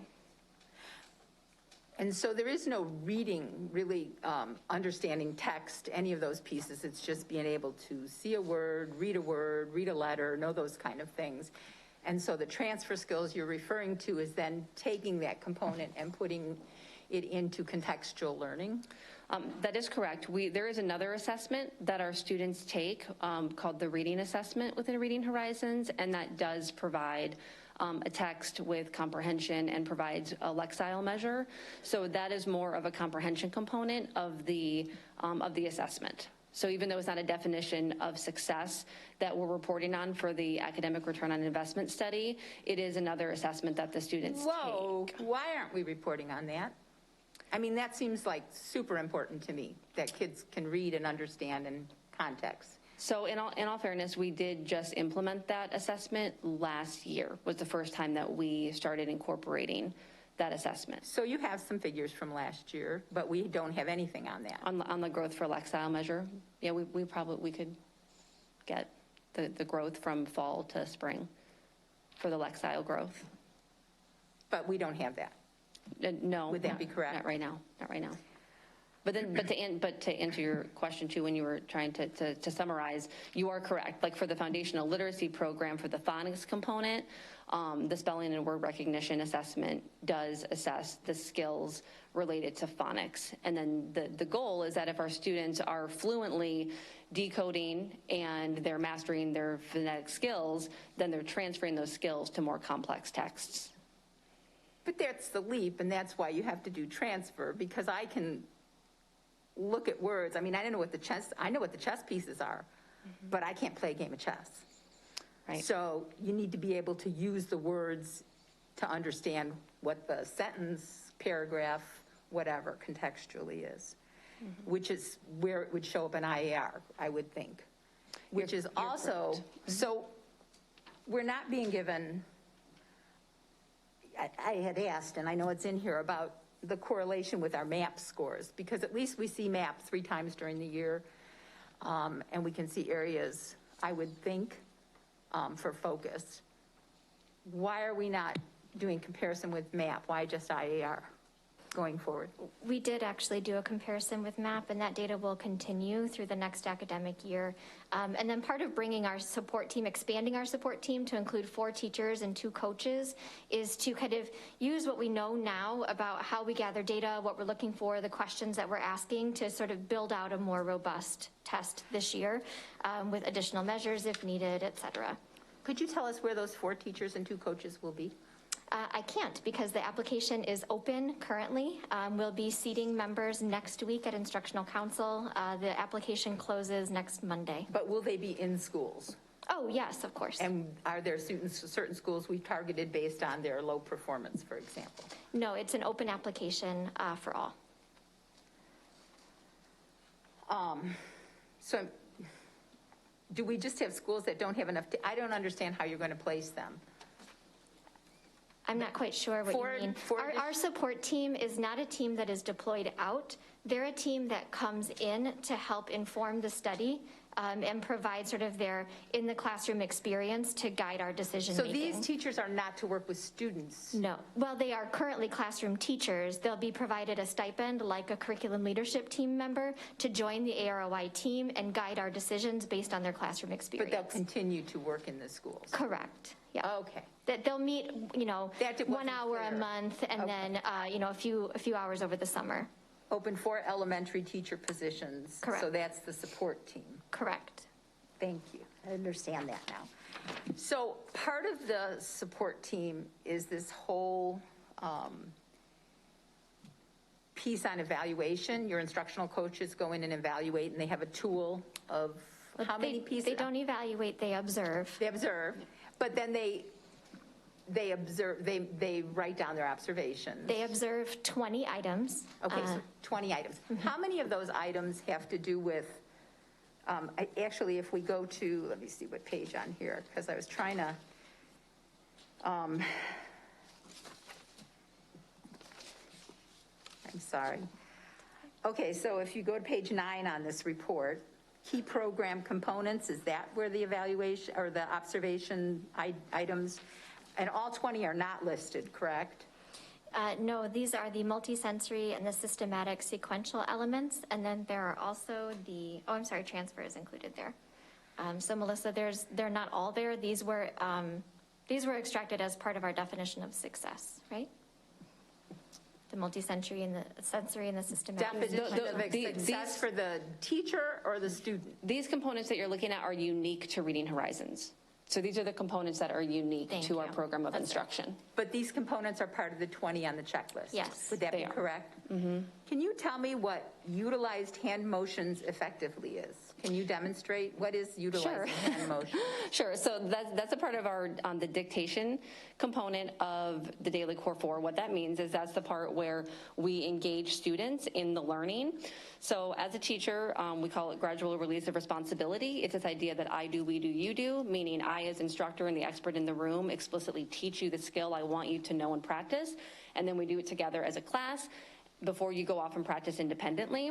And the dictation component is like this throw and catch activity that gets students actively engaged. And there's actually a lot of research behind those kinesthetic movements.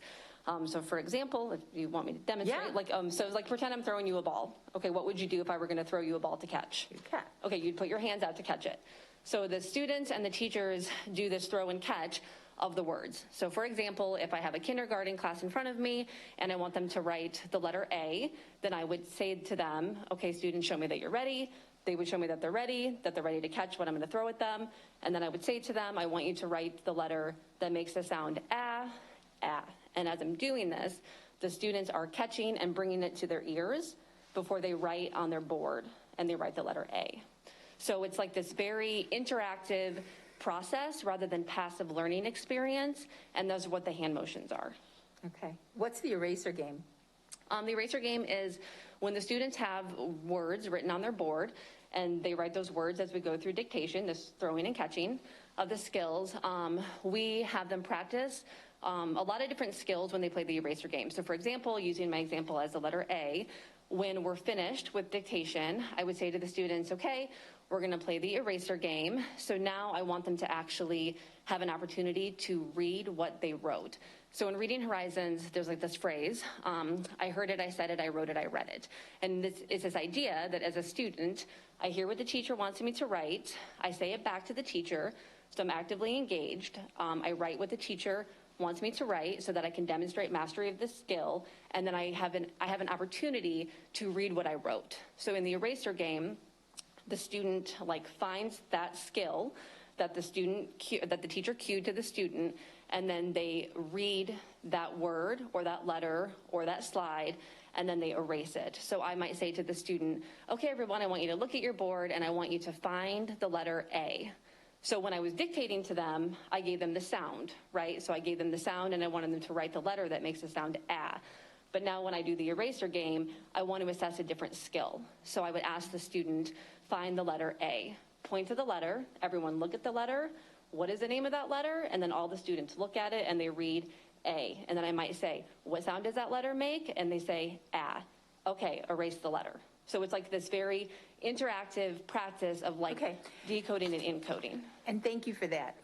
The reason I'm asking you is if you look at even just this one, if we've got 20 pieces that we're looking at, and to be proficient in implementation, you only have to get 80% of the 20, correct? We consider that proficient.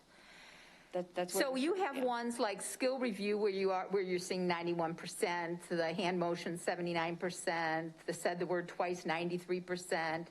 You have the said the word twice 85%, appropriate feedback 90%. So you have these that are really high numbers. And then you have these transfer pieces, which you have just put up on the board in 4 slides telling us how important transfer pieces are.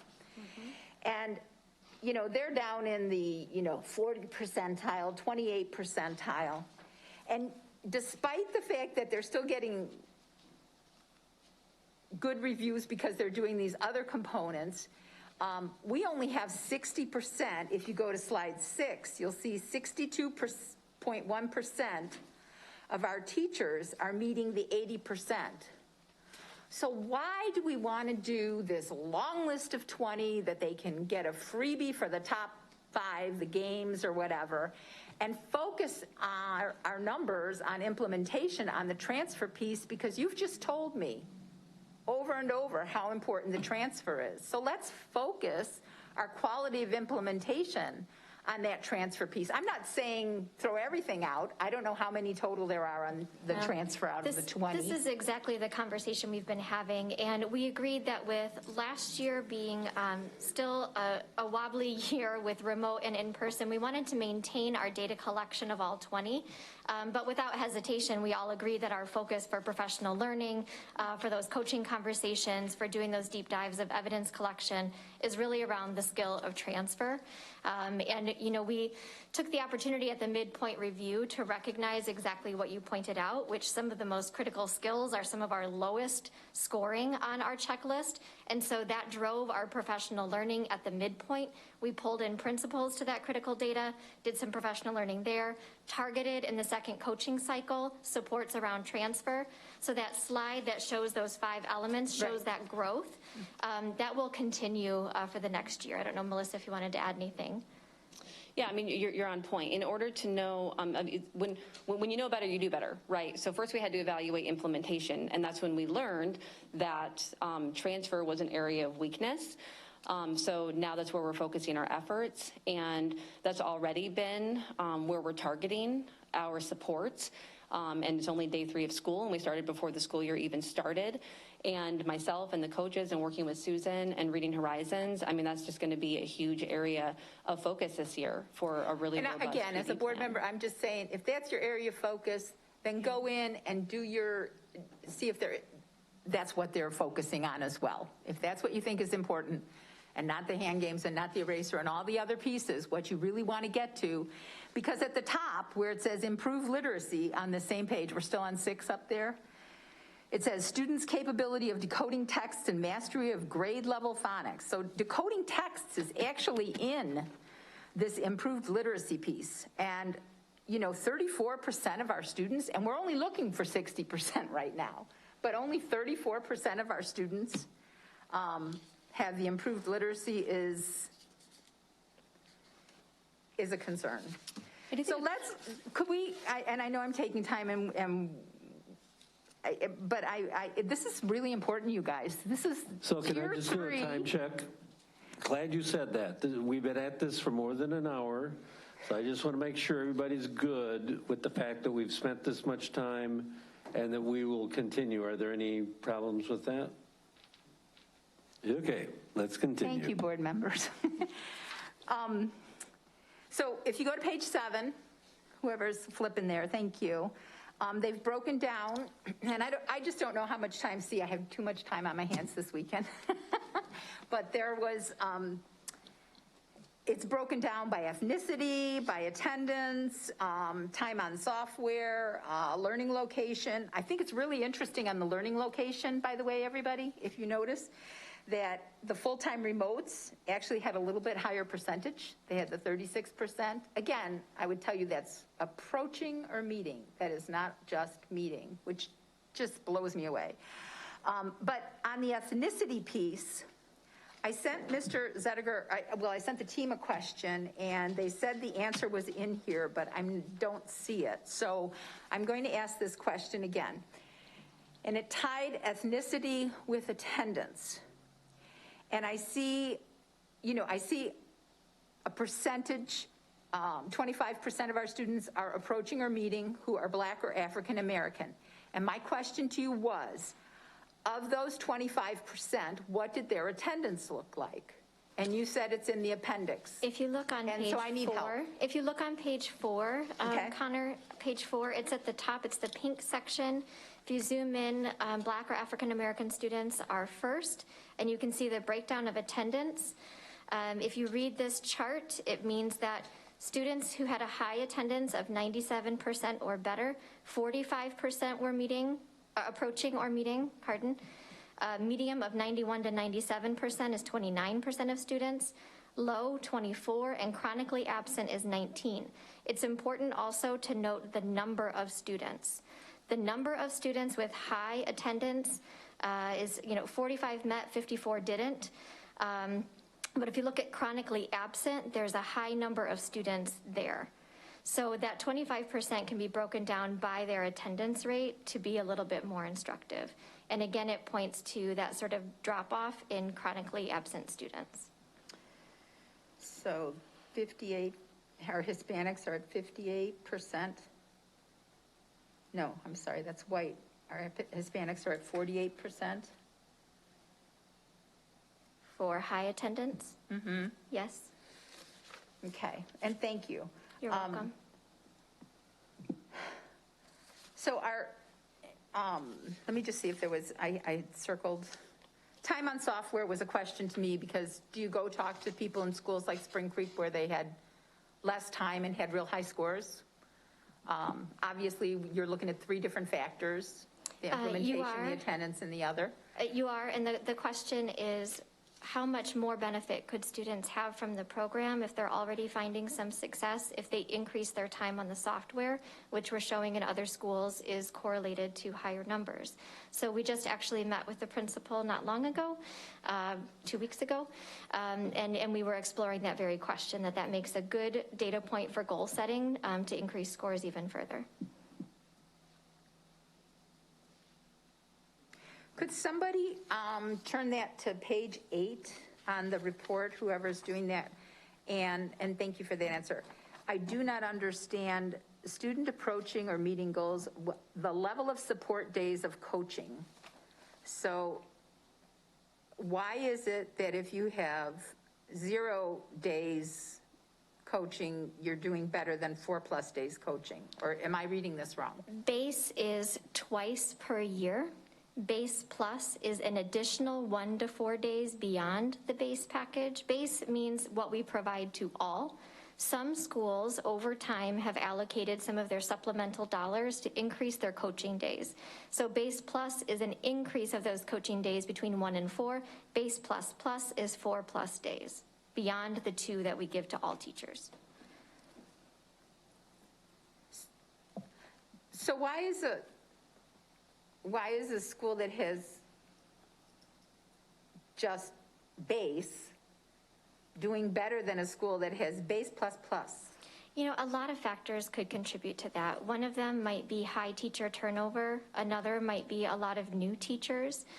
There could be some classrooms maybe that had long-term subs. There's a story behind each one of these data points, which is why not wise to point to just one thing as sort of the silver solution, but rather understand all of them. I'm just not understanding that piece of data. Well, and that's what we have learned is when we look at some of those numbers that don't seem to make sense to us, if we start asking questions, we understand a little bit more about the story behind them.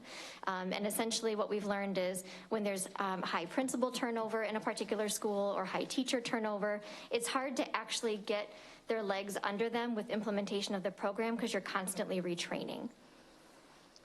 I'm just going to add too on that one. It's really important to note those days were from 2017 and 2019 because that was what we were able to gather from Reading Horizons. We don't have any additional extra days that were really purchased that we have, like that we were able to obtain beyond that. So if you look at how far back that went and you look at like the school that had the most days was Lewis Lemon, their school is completely turned over. So all of the teachers that received all of those days are not even there anymore.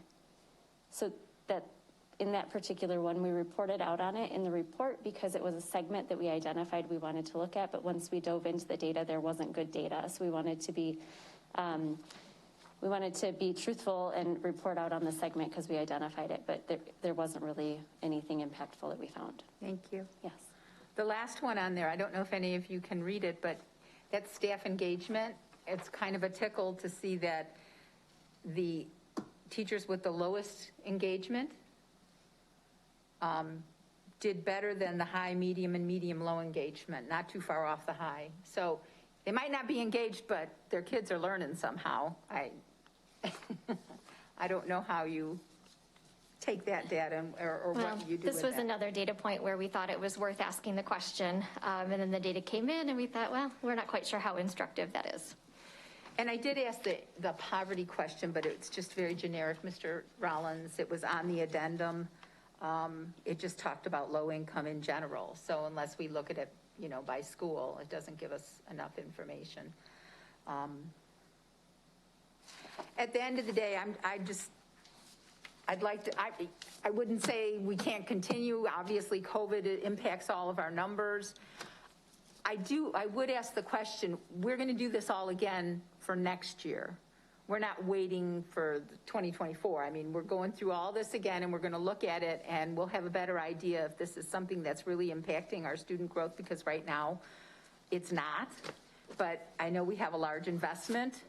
I just hope we do a better job of progress monitoring, making sure that not only students and teachers, and to me, progress is not approaching because you're not looking at the same level. If we're wanting to do better on our IAR for 2024 and up 5 points, and right now we're just saying, let's just look at what's approaching, not even meeting, it's not the same. Thank you. I'm sorry, board members, if I took too much of your time.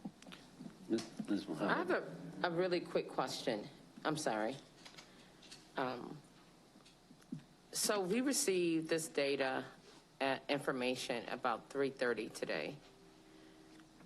So if information that we're receiving is not data that we could use last year, is there a reason why we received it late? Because it's,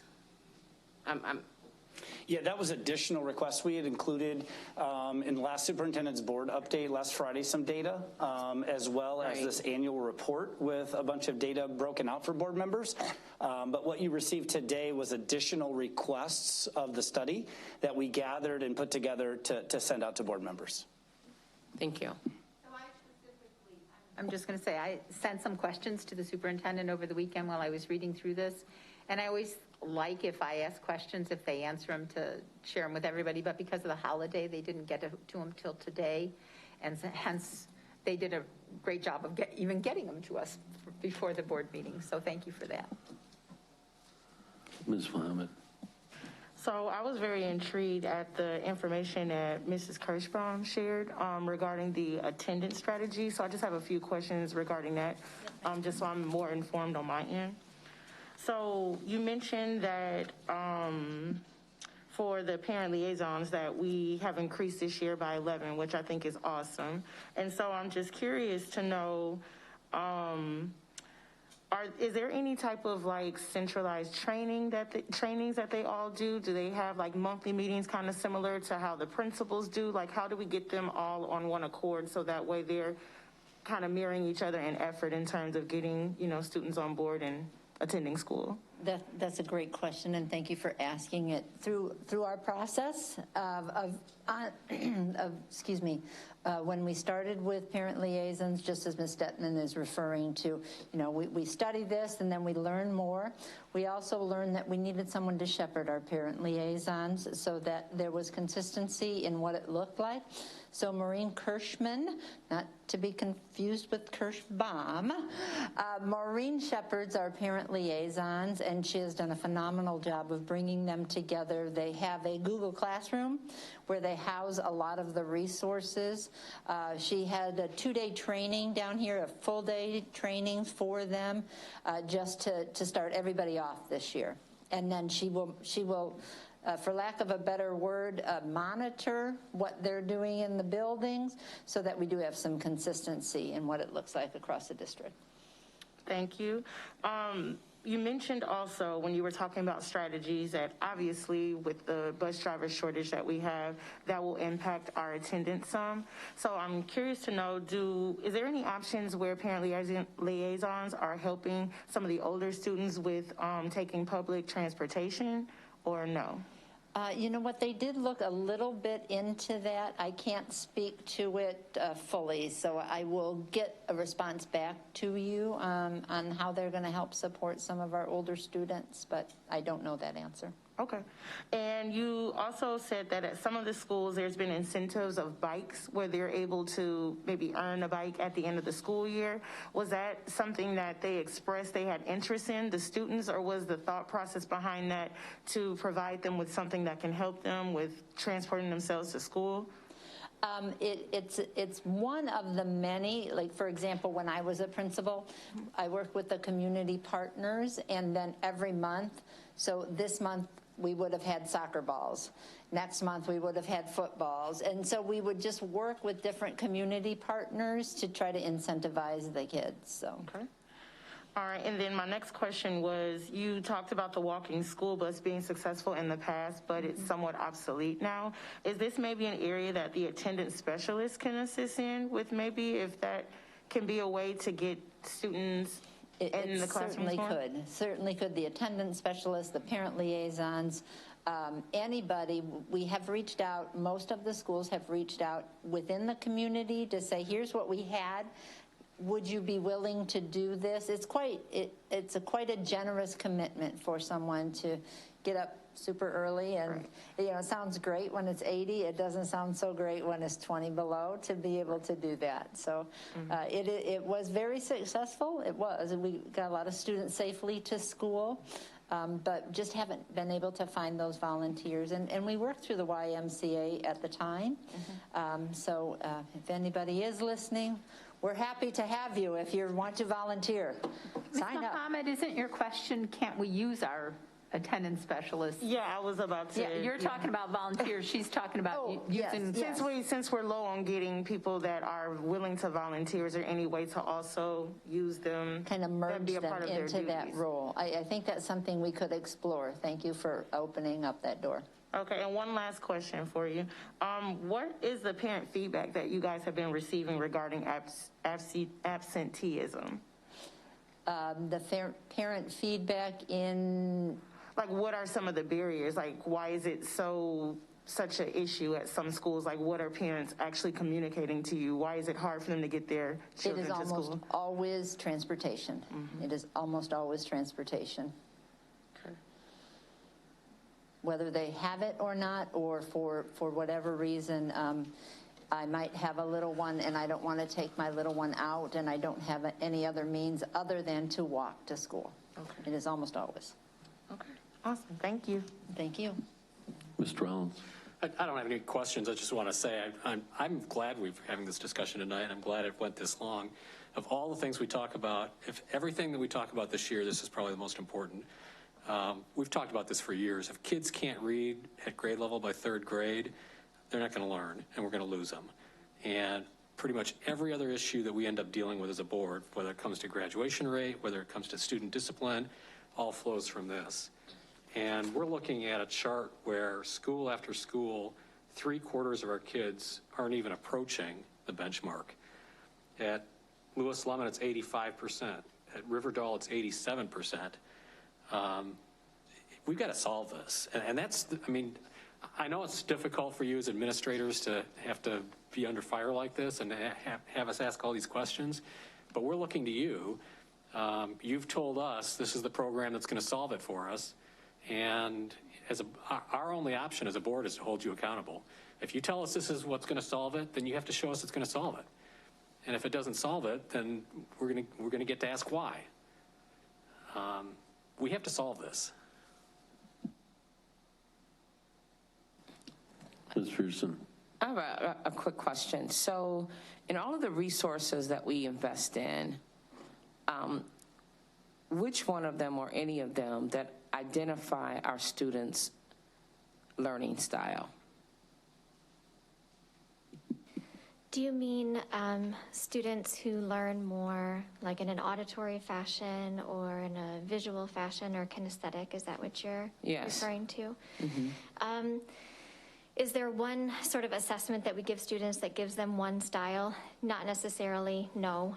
Part of the reason why we selected, if we're talking just about foundational literacy, part of the reason why we selected this program with a group of teachers several years ago now is because it offered multimodal engaged learning. So I'm hearing the sound, I'm saying the sound, I'm doing the hand motion, I'm following that up immediately with a visual to hand connection, and I'm watching myself write it.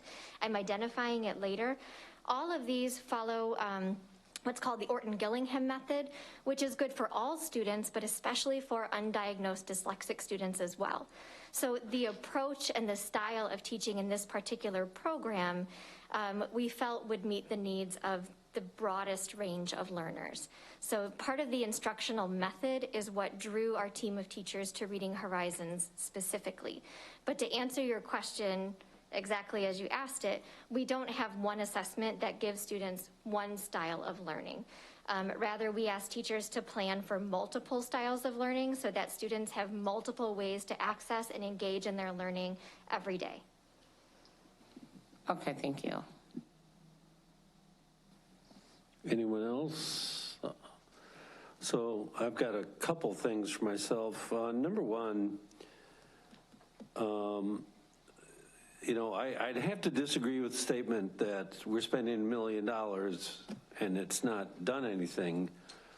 I mean, we really, if I remember correctly, the implementation of this has not been easy, if I remember our conversation. So, you know, I'm really, I talk to a lot of teachers too, and one of the things that we've been hit for continuously is that we change our programs all the time. So one of the things I'm going to say is, I agree with the accountability thing, but having said that, you know you're on the hook, but we really need to see this be consistently done, which I know is your goal as well. So what I would say is that, you know, one of the things that you learn is you always look to improve, which you're also trying to do. And what I would say is, without spending too much time, it would make sense to say, is there truly something better? Because we're committed to this, it sure seems like, for a long time. And what I'll say is, I think we've had a lot of hiccups in terms of, I'll be honest, what I've heard is an acceptance of the program, which I find to be really interesting. I mean, we pound the administration continuously about this, but this is more than the administration. So I think we have a shared responsibility, and I've said this before also, the community also has a role in this. This is not just somebody else's job. So I think the one thing that I'm getting from this, and I said this to the folks, is that on some of these stats, the numbers are so close, you know, from the very low attendance to, to that level below.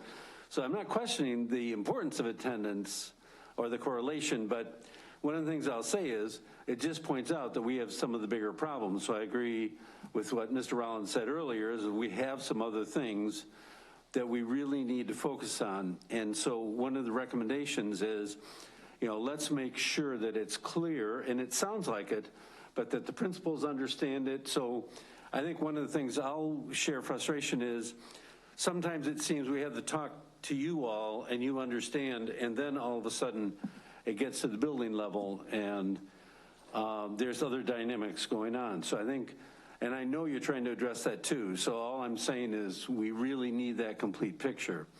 And it's perfectly fair to say, well, this cost, it's a little over $1 million.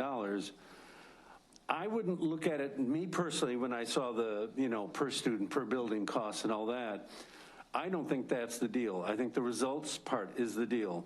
If it's $1 million and we're making progress, as you're saying, like that 5%, great. That's exactly what we need. So I wouldn't focus on per student per building. Is this effective? So, and I will say, I likewise, when I went through the stats, the single digits, the time on software, generally correlated to lower. There are some exceptions, the Johnson one, you got to ask. But one of the things I would say, both on attendance, the software, things like that, is why is it working or not working? I know you've started that, but if I had one follow-up is why is it not working? And I think the attendance, if you say it's transportation, we've done a lot of work on transportation. And what I would say is come to us if we're not doing the right things on transportation that affects families and parents. Tell us what it would take.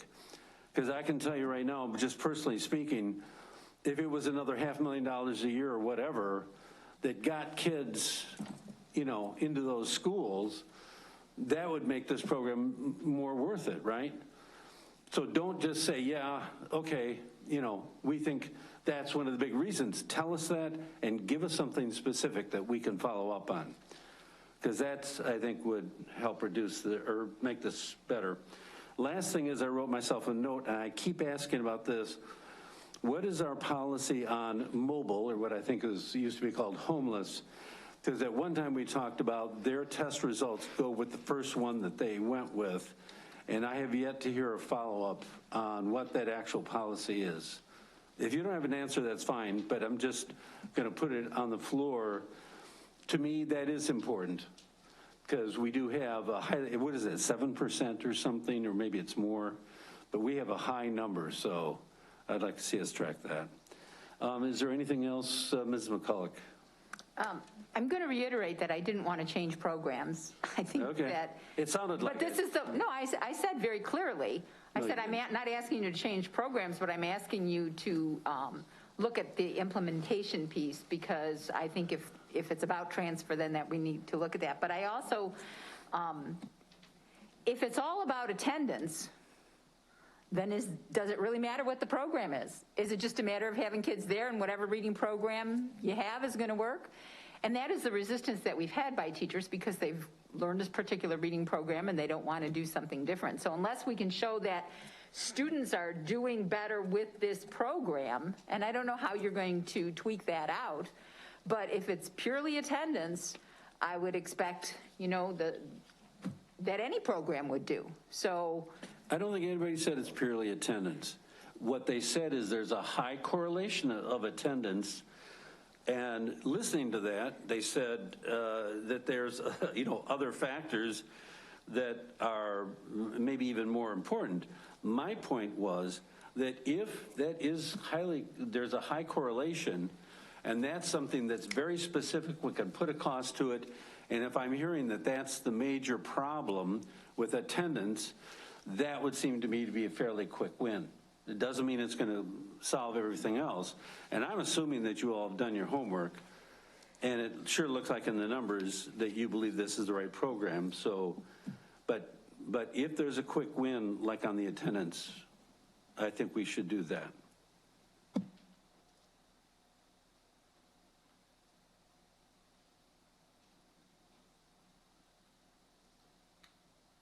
I don't think, the only thing I'll say is there's a preview of consent items, and usually we don't have much discussion, so we're late enough. If anybody has anything on those, go ahead. Is your light on, Ms. Pearson? I can't see. No. All right, sorry. I know, I'm getting that reflection thing, and it's hard to see. All right, so we're done. Thank you, Mr. Connor. Mr. Rollins, I'm going to cede the floor to you for the Planning and Development Committee. So our first item is a resolution to adopt the 2021-2022 budget. Just a reminder, that's the year that we're in right now. It started July 1st, but we don't, under current policy, don't adopt the budget until the fall. So as you may recall, Ms. Sather, Executive Director of Budget, presented the tentative budget at the August 3rd, 2021 Committee of the Whole. Then we had an actual budget hearing at the last board meeting. The attached presentation has been updated to include both the corporate personal property replacement taxes and evidence-based funding estimates received from the state since that meeting.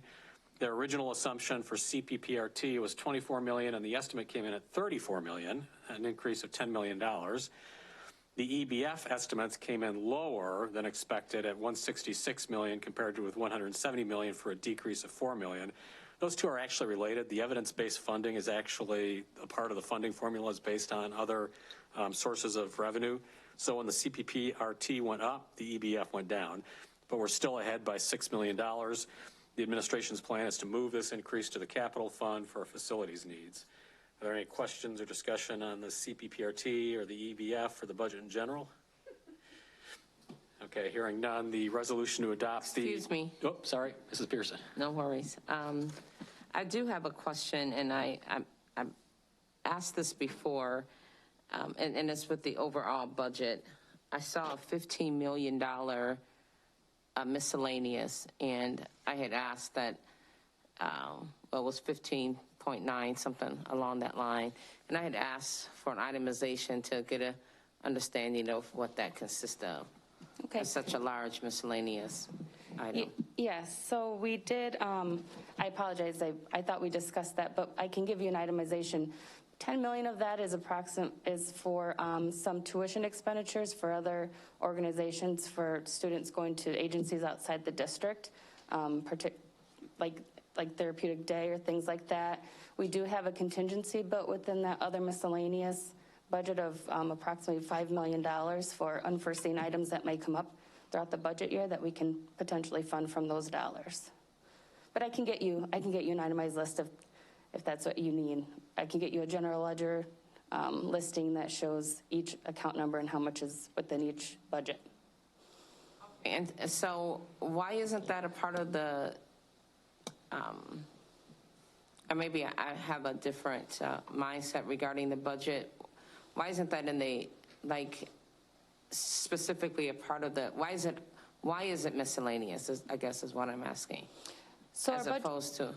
Yeah, our budget is broken into basically salaries and benefits, purchase services, supplies, and then other miscellaneous. Those are kind of our capital expenditures, non-capital expenditures that correlates with our chart of accounts. So those tuition expenditures and contingency expenditures that are budgeted are in a 56,000 object category, which is other miscellaneous. That correlates with the ISB chart of accounts and where that has to be placed. Yeah. Okay, thank you. Okay.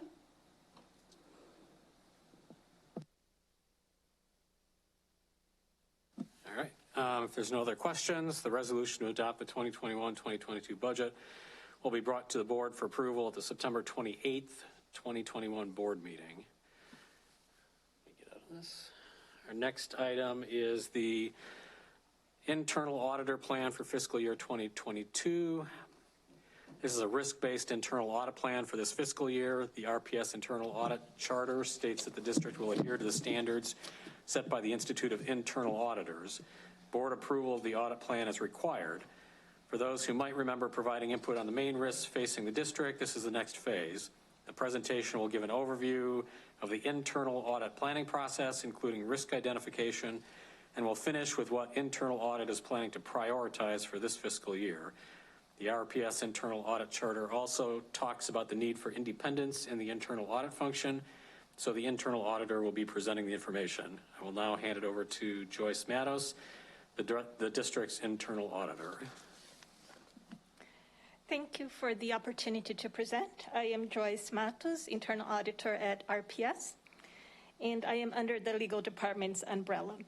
For this fiscal year, internal audit will be selecting projects based on the main risks facing the district. Our internal audit charter states that we're going to be following the standards set by the Institute of Internal Auditors. And one of those standards requires an audit plan based on a risk assessment that is conducted at least annually with input from senior management and the board. And coincidentally, an external reviewer in 2020 issued a report about RPS internal audit function, and they happened to list as their #1 high priority item the risk-based audit plan. So in conformance with meeting the standards and with the feedback of the external reviewer, this will be implemented in a cyclical approach. So as was mentioned, some of you might recall participating in the risk identification phase, which is part of the perform risk assessment box, and we are now in the plan approval phase of the plan. During the risk identification phase, people were asked to identify the main obstacles that the district might encounter as it moves towards its mission, vision, and goals. And that question resulted in 130 items. Those items were grouped, labeled, and reviewed from different perspectives to identify the priority projects. So each one was aligned with the RPS goal that they most impact. They were ranked from 1 to 3, with 3 being the highest level of inherent risk, which is the risk before any measures are considered. And most of them were review areas. They are topics that can be evaluated through standalone projects. A few of them were more like themes, meaning that they can be considered across projects. Out of the 130, 111 were labeled as review areas, and out of the 111, 19 were level 3, meaning that they get the most attention. And I'll be going through each one of them. For Goal 1, you will see that the first 4 items are the superintendent's goals, so those are automatically included. We have the district graduation rate goal of 75%, the freshman on-track rate goal of 75%, both by 2024.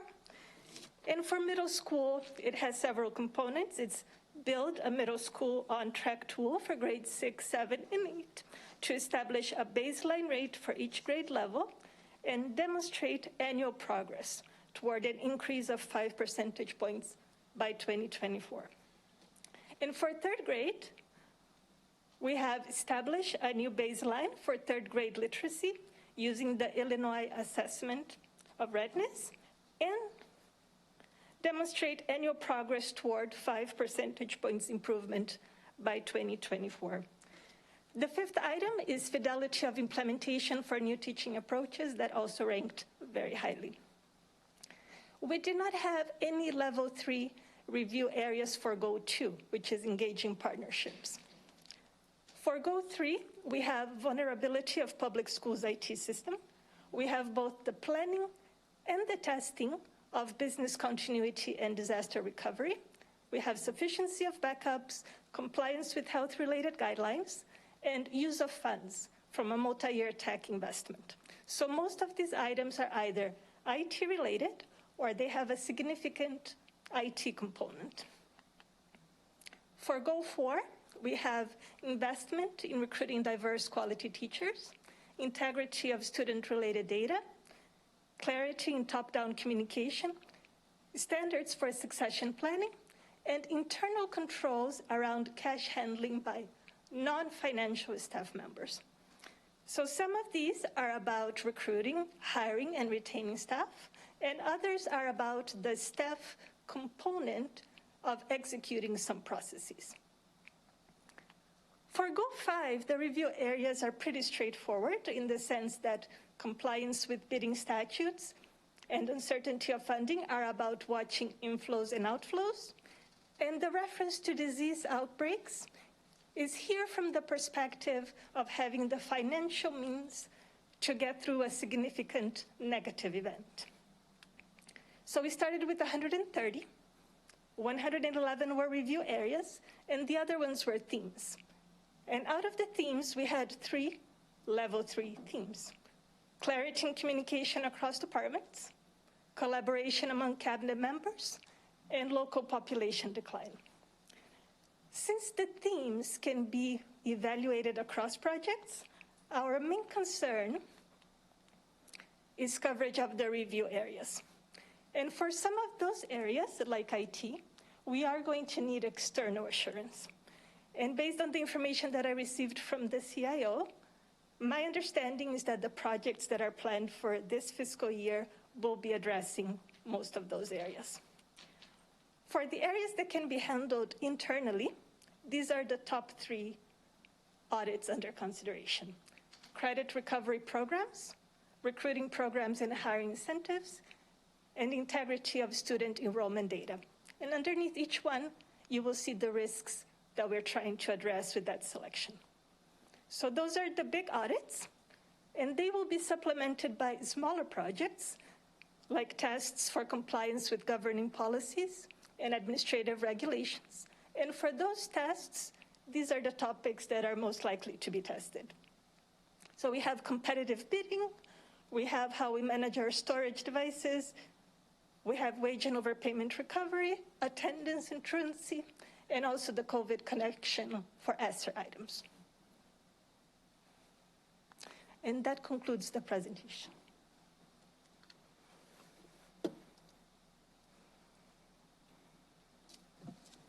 No one has any questions?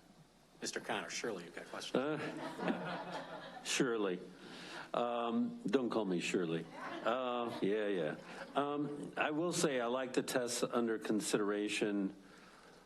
Those have all been issues off and on. So on your final slide, and I think the ESSER items certainly would be at risk, just given volume.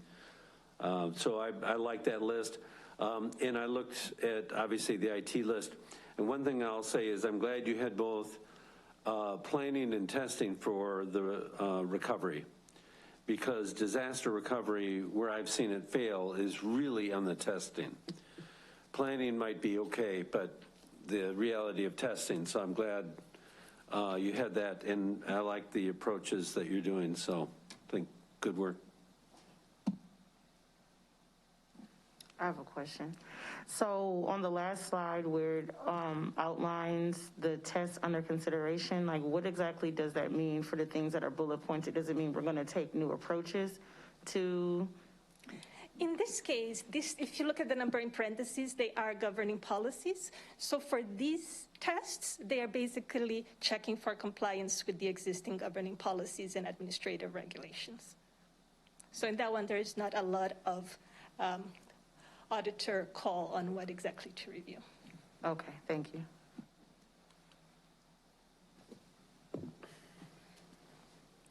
Is there a light on down there? Oh, yeah, there is. Okay. This is probably picking nits, but it kind of ran in my head all weekend. On that same slide, the first 4 are pretty specific in regards to what could actually be lost and how to recover it. The last one just felt a little less tangible to me, the documentation of COVID connection for ESSER items. Absolutely agree that we need to make sure that we are accounting for everything accurately. I know that there's going to be all sorts of accounting mechanisms that we're going to have to do just for the sake of compliance with getting those funds. But I think it doesn't actually quite press the button of making sure that the dollars that we are documenting that we're spending are actually being spent the way they're being documented. And we know that we have wage policies, but you actually have a wage and overpayment recovery in there. I guess I would just like to see that last one defined a little bit better, you know, not just making sure that the documentation is right, because that could be just checking boxes, but actually making sure that the dollars that we're getting and we're saying we're being spent in a certain way, not only are being spent that way, but it's the best way we could have spent those dollars. Yes, and I am making a note of it for when we get to the scoping part. Yes.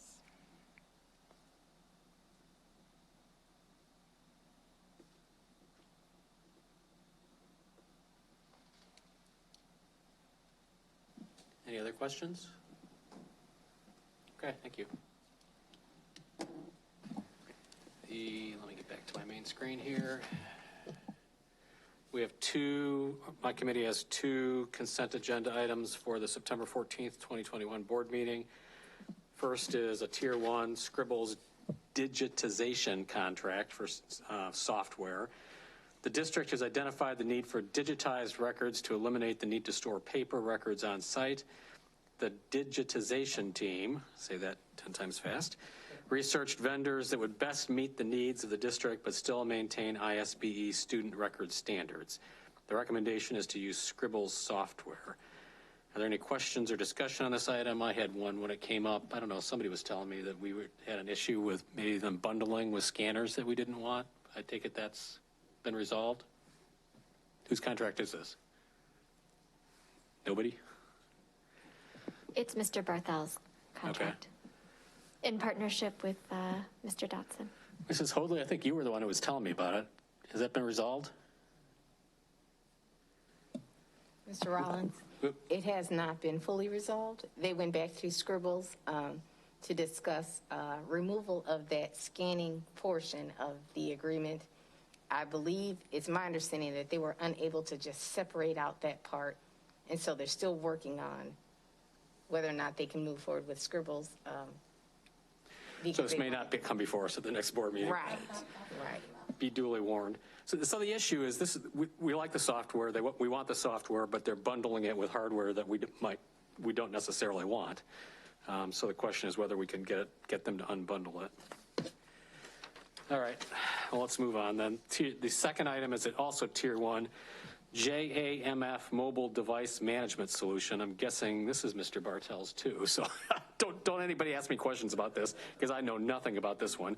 JAMF allows us to remotely configure mobile devices for individual educational use cases.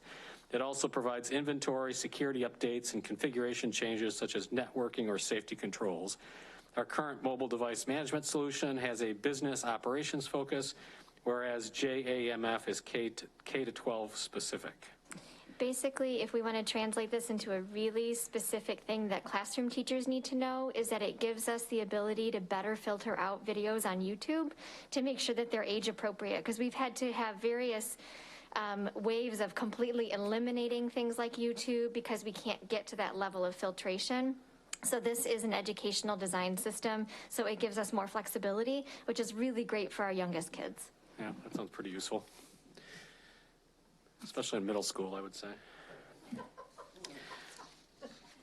And there are no consent items for the September 28th, 2021 board meeting, and that completes the report for the Planning and Development Committee. Thank you. I now have the items for governance. So we have consent items for 914, which includes the standard business items like meeting minutes, contract purchase orders, and freedom of information log. In addition, we have 2 memorandums of understanding. The first is with AFSCME, providing a $250 perfect attendance bonus for bus drivers each pay period to the extent that they do not miss work, and paying them over the winter and spring break if their routes are not run due to the bus driver shortage. The intent is to ensure they still come to work and drive a different route. The second memorandum of understanding is with RBMA, the Rockford Building and Maintenance Association, providing a perfect attendance bonus to members of this union when they serve as backup bus drivers. Because we were giving attendance to the bus drivers, so we need to give it to the RBMA as well. Anybody have questions on either of those memorandums for legal? Okay.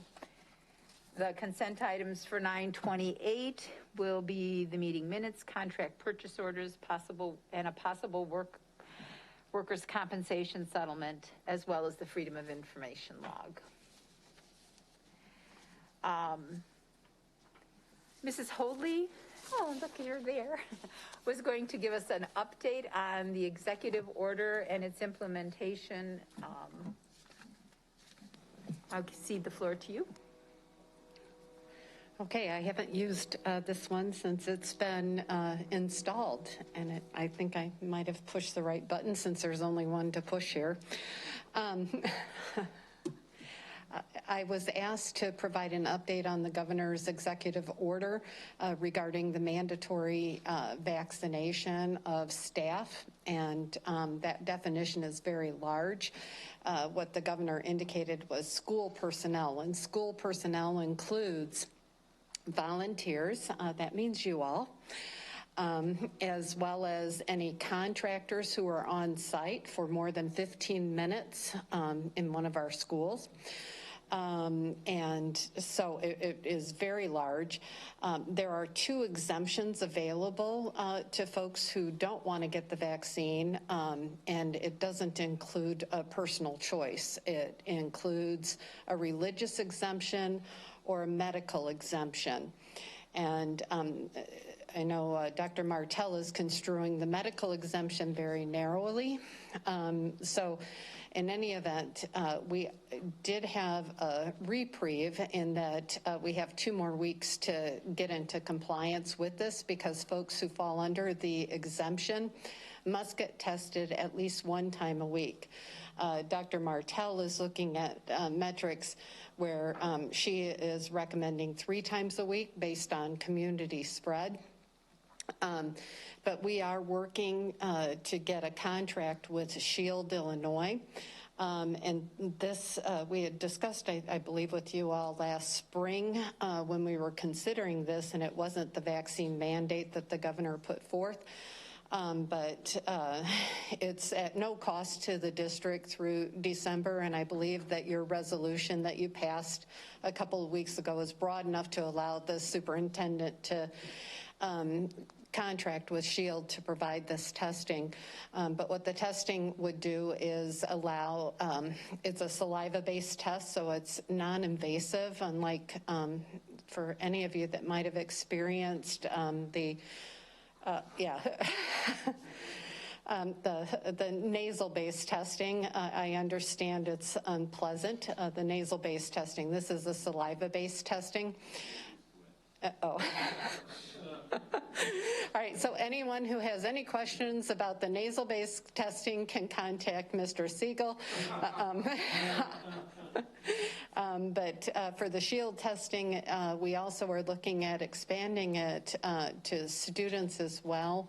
And so we are setting that process up, and I'll be happy to answer any questions that you may have, and I'm able to answer.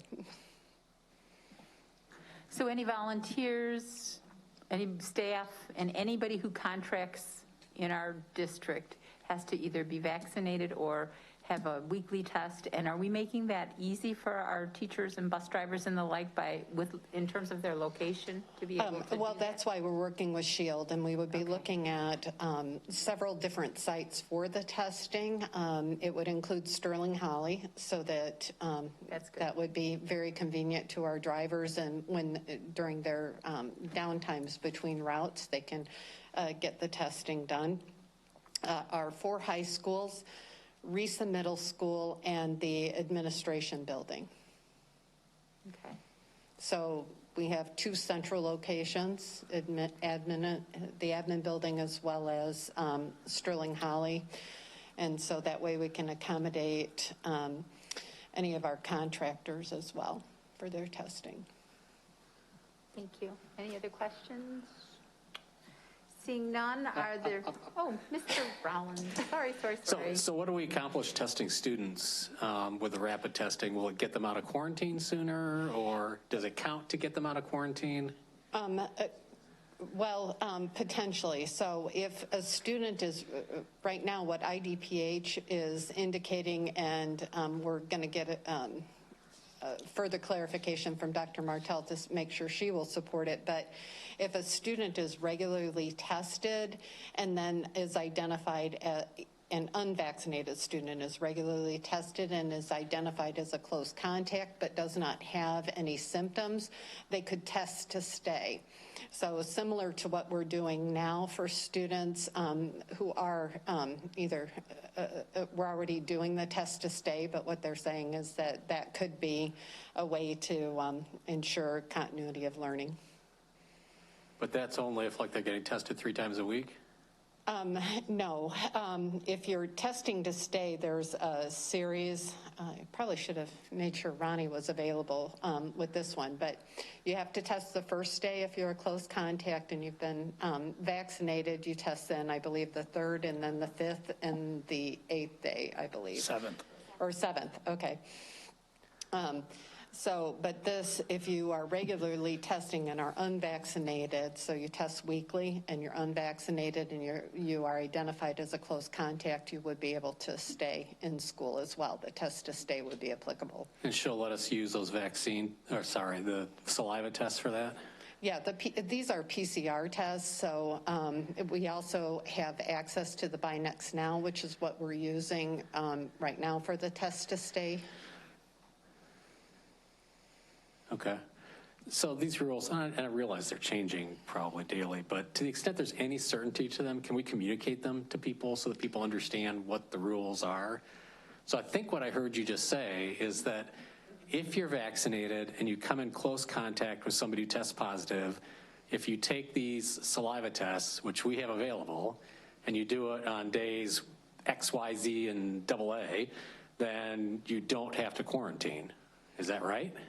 That is what we're getting verification from Dr. Martell. That's according to the Illinois Department of Health Services. And so we are getting clarification from Dr. Martell. And so, yes, we are putting a communication together. And these rules are changing daily. For example, over the weekend, the governor's order was modified to push it back 2 weeks. So yes, that's a good reason why you guys did the resolution that you did, because it requires constant fluidity on our part. And then if the person who's exposed is unvaccinated, if the student who's exposed is unvaccinated, what's the rule going to be then? That would be the test to stay. If they have been tested on a weekly basis, that's what we're trying to get clarification, that if Dr. Martell will support that as well. So if they've been tested on a weekly basis and are unvaccinated, and they've tested negative and they get exposed or identified as a close contact of another student, then they should be able to stay in school.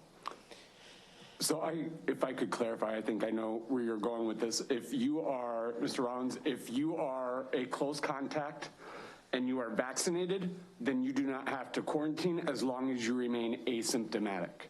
If you are a close contact and you are unvaccinated, then it is the test to stay protocol. All right, now you're confusing me, because I thought Mrs. Hoadley just said if you're vaccinated, you still have to get tested. No, sorry. And all of this guidance is actually outlined in our back to school handbook, which was published for all families just prior to school starting. There's a section called quarantine and isolation that lays out this protocol as we understand it in the moment, and that's where we'll be updating any changes. Okay, so I actually have to read what you sent me? Is that what you do? Yes. Yes. Okay. See? Yep, one more. Sorry. Mr. Connor. Yep, and just to be clear, if a child gets, from my point of view, typical child sickness, like they throw up or whatever, they are sent home, and this, we don't know that they've been exposed, but they're still sent home. If they have COVID-like symptoms or if they throw up, they would be sent home irrespective of whether or not we were in the midst of COVID. But if they have COVID. Right, but they have to quarantine. Right, if they have COVID-like symptoms. So COVID-like symptoms is like typical kid stuff? Yes, but the CDC and Illinois has removed the sniffles or the runny noses. So that's one thing that students no longer have to quarantine for if they simply have a runny nose. And it's 10 days, right? That has been changing, but we are back to 10 days unless we become, if we are identified as an outbreak, and then it's 14. Okay. Also, if you're out, you can test on quarantine. You can test on day 5 and return day 8. That's the most recent addendum. I'm just going to point out the obvious, which is we're going to be sending a lot of kids home, and they're going to have to, they're going to have tests, and it's just, yeah, if we want kids in there, we're getting on winter time, and kids, they're going to get sick, and it'll have nothing to do with COVID. So, yeah, anything we can do to speed that up and make that better, the sooner the better, especially before the cold and flu season hits. But they'll all be wearing masks, so they won't be sharing their colds, right? Yeah, except they have siblings in the rest of the world, so yeah, that's just. Thank you. If there are no further comments or recommendations for the agenda, then I'll entertain a motion and a second to adjourn. So moved. All in favor? Aye. Any opposed? You're welcome to stay.